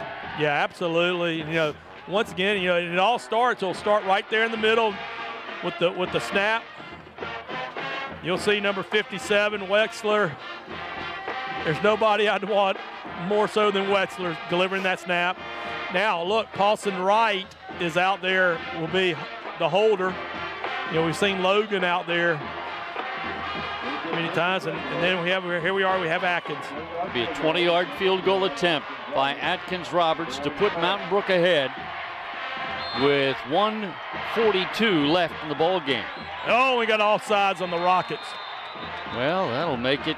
I tell you what, it's so close. I don't want it. Spartans may refuse the penalty.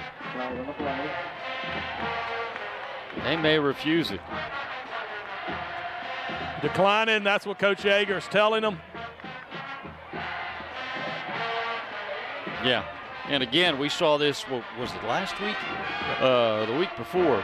You just don't want to get too close. Well, if I want a kicker out there for me anywhere, I want Atkins Roberts nailing this one in. And he's going to try it from 20. Uh-oh, little mishap on the, and there's the throw, and it's intercepted, and Gardendale will take over at the 10. Now, I couldn't really tell. I mean, it looked like it looked like the snap was there, but maybe the timing was thrown off a little bit. That I'm not quite sure what happened. I think might have bobbled the snap. Yeah, I think we bobbled the snap, and that threw all the timing off. Again, the ball's probably a little wet. Yep. That affects it too. Whew. So 1:34 right now. And we're still tied, 7-7.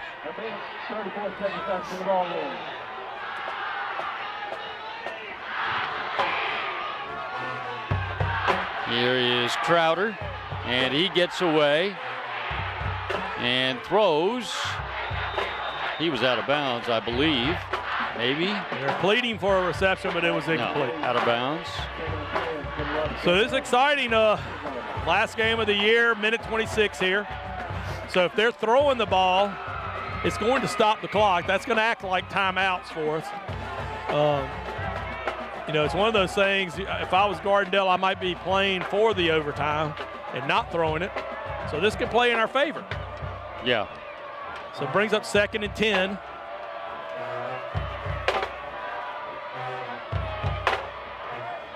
Especially being out inside the 10-yard line here. They go back to the run game. Oh, ball! And the Spartans got it! Spartans got it! Spartans got it! Look who's coming up with that ball! Captain Yarbrough with that ball right there for the Spartans. Making the hit and the recovery. Here we are with 1:19 to go. Spartans now having the opportunity to take the win. Look at number 38 again for the Spartans. Ryan Hogue. He got his hand in there and ripped that ball out. That's Great a job. Huge play. Turnovers have been a major factor in this game. It has, and it always depends on someone. Ryan Hogue making the hit and the strip, and Captain Yarbrough with the recovery. So the Spartans get it back at the 9. They've only lost about 25, 30 seconds off the clock from when they had it before. Amazing. Still 1:19 left. And it is Sam Higgins. Sam will get a yard. And you see Sam and the Spartans taking the ball to the middle of the field. You'd much rather be in that dry part for the snap and the kick. Look at this right here. Here you can see the handoff, and you see it, Reagan with the block, and you see Fleming and Crawford, Golden. Clock is moving. Wow, what a turnaround there. Huge. As soon as we told Gardendale to go conservative, they did, and they fumble. I think we've done a pretty good job tonight helping with some of these sure calls. Have. Second down and goal from the 7. And it is inside the 5, near the 3 for Sam Higgins. 30 seconds, 29.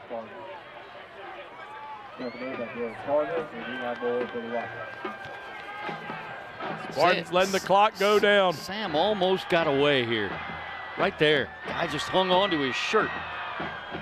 All right, it's at the 3. We're down to 12, 11. Coach Yeager calls timeout with 9 seconds left. So, let's see, it's third down. Oh, yeah. You can still try one more play. You know, if don't have a timeout left. Yeah.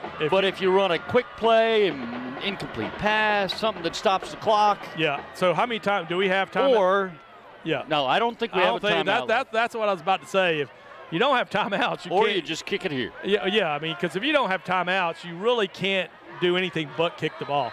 If you had timeouts, you might be able to try something quickly or get the ball where you want it. But the ball's in the middle of the field. Sort of. Yeah. And so let's try it again. Okay, here we go. Kick for the win, take 2. It is just a little bit more toward the middle than last time. That should make a little bit of difference. It is exactly the same distance. It's a 20-yard field goal attempt for Atkins Roberts. Oh, it's blocked.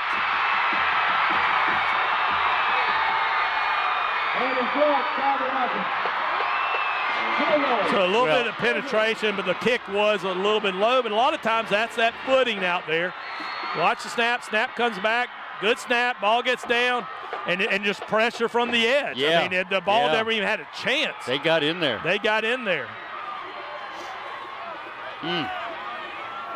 Well, Spartans put themselves in position. Just could not quite finish the job. So 4 seconds left. So here we are. We're headed for overtime. And with overtime, inside the 10-yard, they'll get the ball. Each team will get the opportunity to score inside the 10. College game, it's at the 25. High school game will be at the 10. So you see Gardendale, everybody knows we're going to the overtime, which I'm sure they'll take a little bit of a time. We might want to take a little time out here ourselves. And they'll probably move us to the other end of the field, I would think. Usually you play the overtime at the scoreboard end of the field. And just eyeballing it, it looks a little bit drier and less chopped up at that end. So they'll call the captains out. You see them. They'll call them out, and let's go to a commercial break. Yeah, well, they do all that. We'll take a break. Regulation is over. Overtime coming up. Mountain Brook and Gardendale tie 7-7.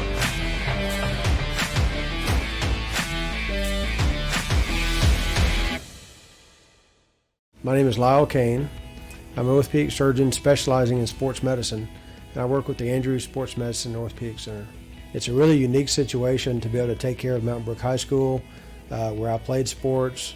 I've known the administration, I know a lot of the coaches, and a lot of the kids that are playing there, their parents were friends of mine growing up. The second part of my fortunate practice situation is that I'm able to cover the University of Alabama sports programs, and I can see myself spending a lot of time down there even if I didn't have to work there. If you were coaching these kids, what would you coach? Physical training and endurance, position skills and mental discipline, or overarching teamwork? To succeed, they'll need it all. And one thing more, especially when they're 4 scores down and have to dig down deep to bring forth their best game. It's called playing with heart, for that's what true champions always leave on the field. Medical Properties Trust, at the very heart of healthcare. All right, we're going to overtime. Well, see, the game, regulation time, moves so fast. That's right, we need extra time. So we've got time for overtime. Other games of interest right now in the fourth quarter, IMG has taken the lead over the Hoover Bucks 37-7. No heart loss there. And Vestavia up 53-0 over Huffman is the final. And Tuscaloosa County, let's see. Well, how about not? Haven't gotten a new update. Here we go. Let's see here. Ooh, Tuscaloosa County 28 and Northridge 10. And then right in front of my text is my wife's phone is down to 4%. So, sweetie, charge your phone. That's a precious 4%. Yeah, that's a precious 4%. I hope you're not watching the overtime with that 4% right now, because it's going out. You can't let it go out. Charge the phone. Hurry. Oh, I love it. I love when those little messages pop up on your phone there. Yeah. He's either that or she's falling asleep. So she was like, I hear you enough. What else is on TV? Oh, I tell you. Okay, there's the coin flip. I believe Mountain Brook won it. He looks like he's talking to Will Yarbrough. Captain Yarbrough, that is. So that will probably mean, Gardendale's going to get it first. That's good. Let's get on D. If you win the snap, normally you want to go on defense first. So you know what the other team gets and what you've got to do when you get it. Yep. So I would say it's one of the most exciting things. We don't, with overtime and, college game, how much fun, but really, putting the ball on that 10-yard line, this is one of those things that Friday nights doesn't get any better. Yeah. Did a youth football game last Saturday, George, where the last game of the day went into like 3 overtimes like this, and it was so unbelievably exciting. It really is. All right, here we go. You get 4 downs to score. So you see number one. Number one's like the best block they have. Get as wide as you can. And here you are. Watch them run this ball. Yep. Yeah, they give it to Sanders, and he won't get much. Stopped nicely with the Mountain Brook defense, like Mr. Wetzler in the middle of all that again. Yeah, you see them just spread out, trying to spread out as far as they can, like knew they're coming. But look at that Spartan defense. They're ready for the challenge here in overtime.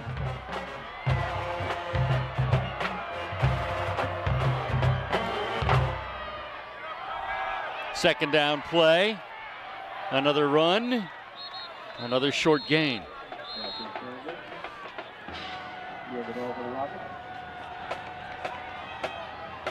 Now we have not seen a Gardendale kicker. For those of you scoring at home, my wife is watching the game. I just got a text back with that 4% left on the battery. Probably down to 3% now. She needs the Spartans to win in the first overtime here. She may not have power left for more than one overtime. Big third down play here for the Spartans. Oh, ball on the ground. All right. Oh, he's able to pick it up. Away. It's not over yet. He'll throw and it's complete. And the Spartans get it. Yeah, 41 Calvin Wilbanks over there, and Mr. Captain Yarbrough there. Gunn. Look at all of them around the ball. And Clark Griffin. So this will bring on their first field goal attempt. And look at that. You see that. Look at Clark Griffin, number 40, making the hit. Calvin Wilbanks. 4 Spartans over there to push him out of bounds. Okay, field goal attempt. It'll be from near the far hash, and it'll be a 22-yard attempt. Left-footed kicker. It's up, and it is good. It's good. All right. So, well, that's the good news, bad news. Yep. You'd rather they don't score at all, but obviously if you held them to 3. You held them 3, that's right. Spartans score a TD, they win.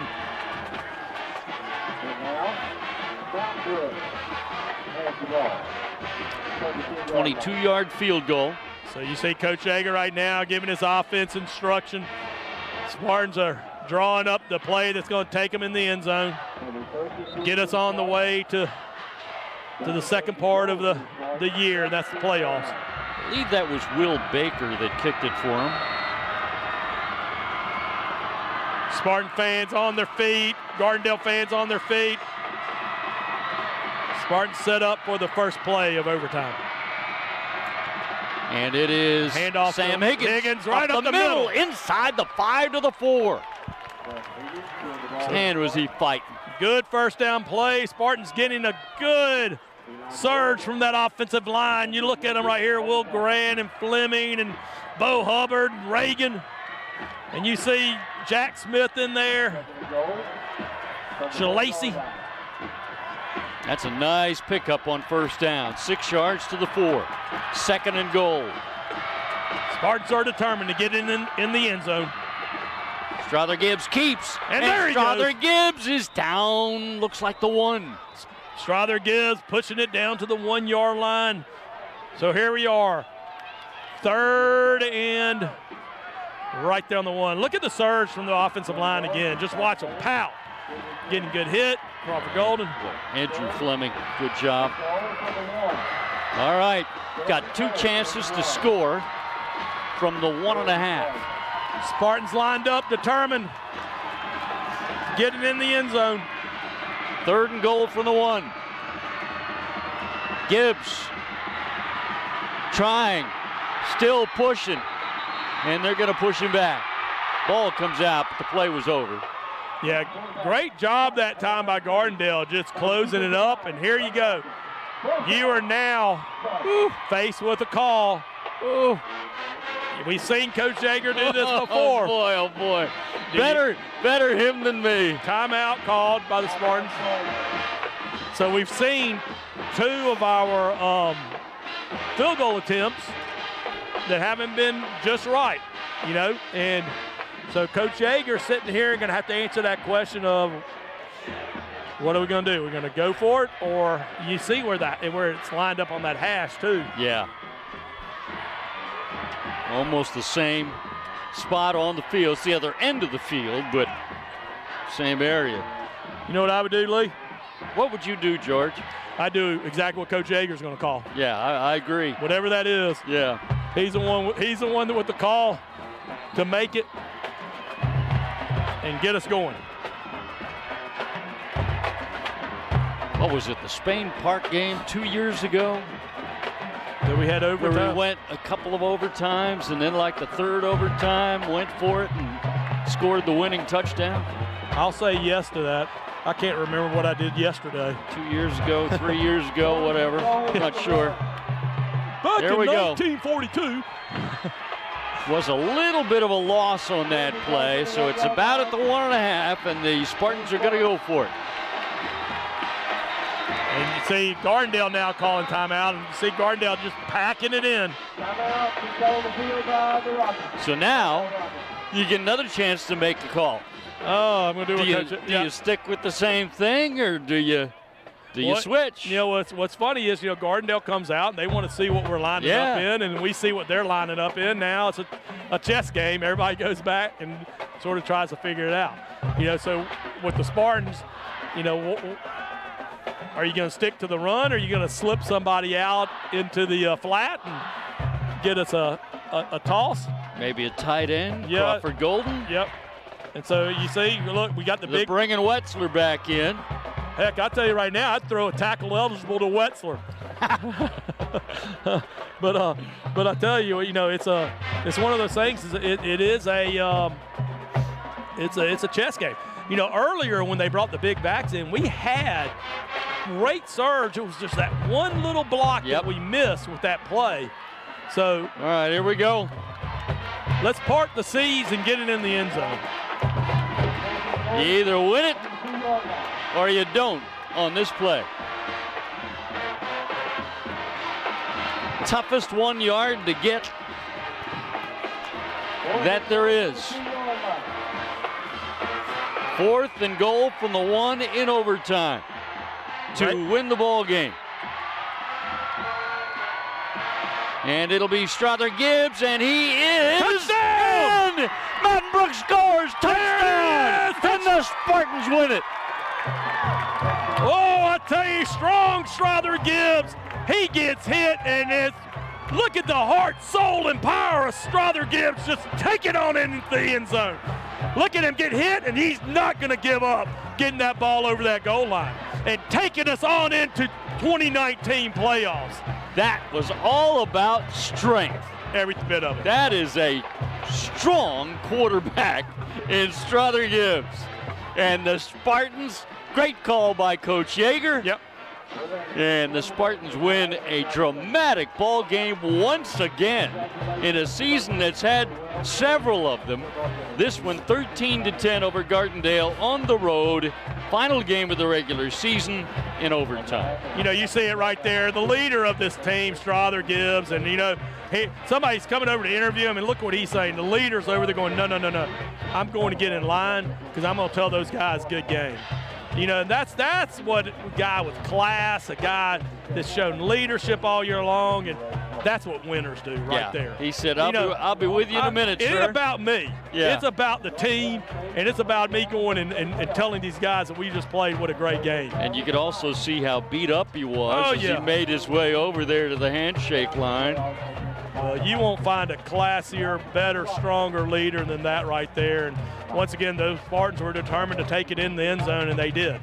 And this pushes us now into the second season, and that's 2019, the playoffs. And we control our destiny. We got to travel up to Florence, but now that you started us in that subject, that's what I was about to continue on. Yeah. We talked at the top of the broadcast that you could say this game doesn't matter. Yeah. Both teams are in the playoffs. It's not a region game. Yeah. You got the playoffs next week no matter what happens tonight. But you could see by the way both teams play.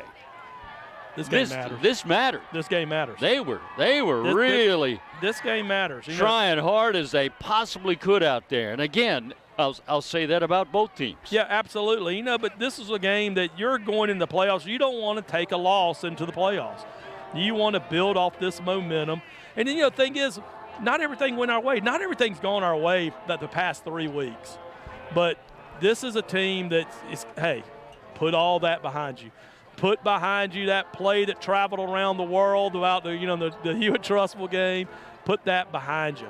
It's time to get to the playoffs, and guess what? It's time to get past the first round. It's time to get past the second round. Let's go do what that 7A volleyball team did from the Spartans. Let's go win it. That would be good. That would be really good. I love to watch those end-of-game huddles with Coach Yeager down there with the team on the field. I just love to watch that every week while we're wrapping up and try and think about exactly what he's saying. Oh, yeah. And watching the reaction of the players as they listen to Coach. I just really enjoy watching that every week, especially after dramatic wins like this one. Yeah. And boy, what a season this has been, George. It really has. It's been a special season, a special group of young men, led by that one right there, number 12. And we get them one more year, which I just love. Yes, but that is a major bonus. Major bonus, and I tell you, other leaders on this team too. Clark Griffin coming up with play after play. Will Wetzler, Baines had a big Will game. Baines had it. Yarborough had a great game. And you look at that interior line, you can just name every one of them. But there was, Blake Pugh coming up with a big interception during the game. The fumble, Braxton Wetzler. Yep, everything that's going on. I tell you, it's one of those things that, it's a special team, and really. I feel like, we're banged up, too. Yeah. We're banged up, and it's time to heal up and get the dirt and rub it on our wounds and just say, we got more of the season to go in this playoffs. We got a couple of guys, George. You'll remember back when it was 95 degrees and we were starting the season, we had a couple of guys that have been banged up from the get-go. Yeah. I mean, and then they just keep moving and every single week. They're out there, and they're chugging along every week. You know why? Because that's what winners do. Exactly. I don't mean to take your life No, that's partner. you, man. No, I'm saying we learned it. I mean, that's what it is.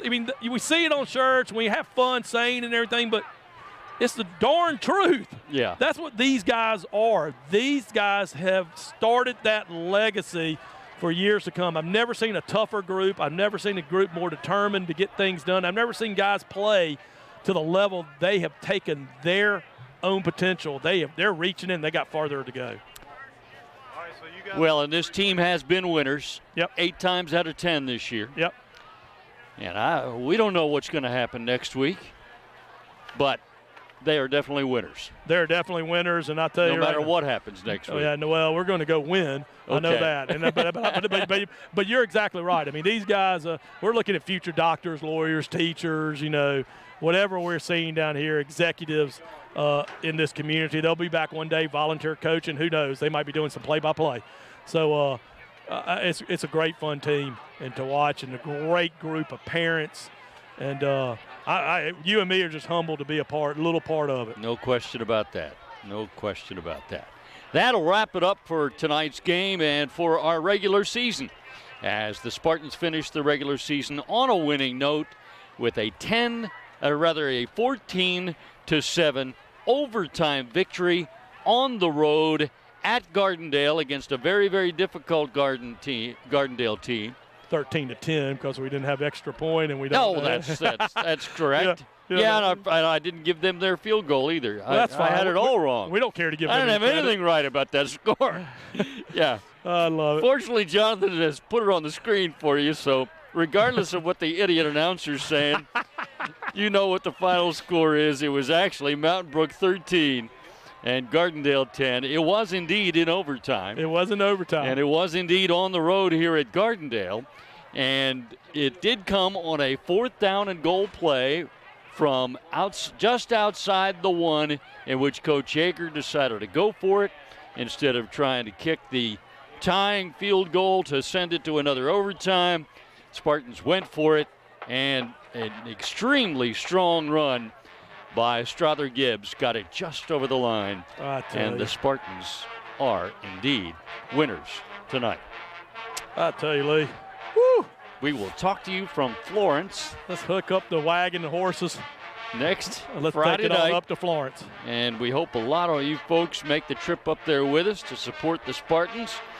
And we hope many of you also will be watching it as we bring it to you right here worldwide. Yeah, I tell you, the Arkansas and the Illinois and the Californias, New York's all we heard from, and over, like you say, around the world. It's been fun. Yeah, we could have a viewer in Hong Kong. You just never know. Well, I hadn't heard from Hong Kong yet, but we do hear from other places around the world, so it's pretty cool. We'll get those texts. Send it to us if you've been listening. Let us know so we can give you a shout out. One more time, our final score: Mountain Brook 13, Gardendale 10 in overtime. Spartans finished the regular season 8-2, on to the first round of the playoffs at Florence next Friday night. Let's go get it. That's what winners do. For my partner, George Palakis, and our great Barry Media Group crew, I'm Lee Tracy. We thank you for watching the Mountain Brook Sports Net. Go Spartans.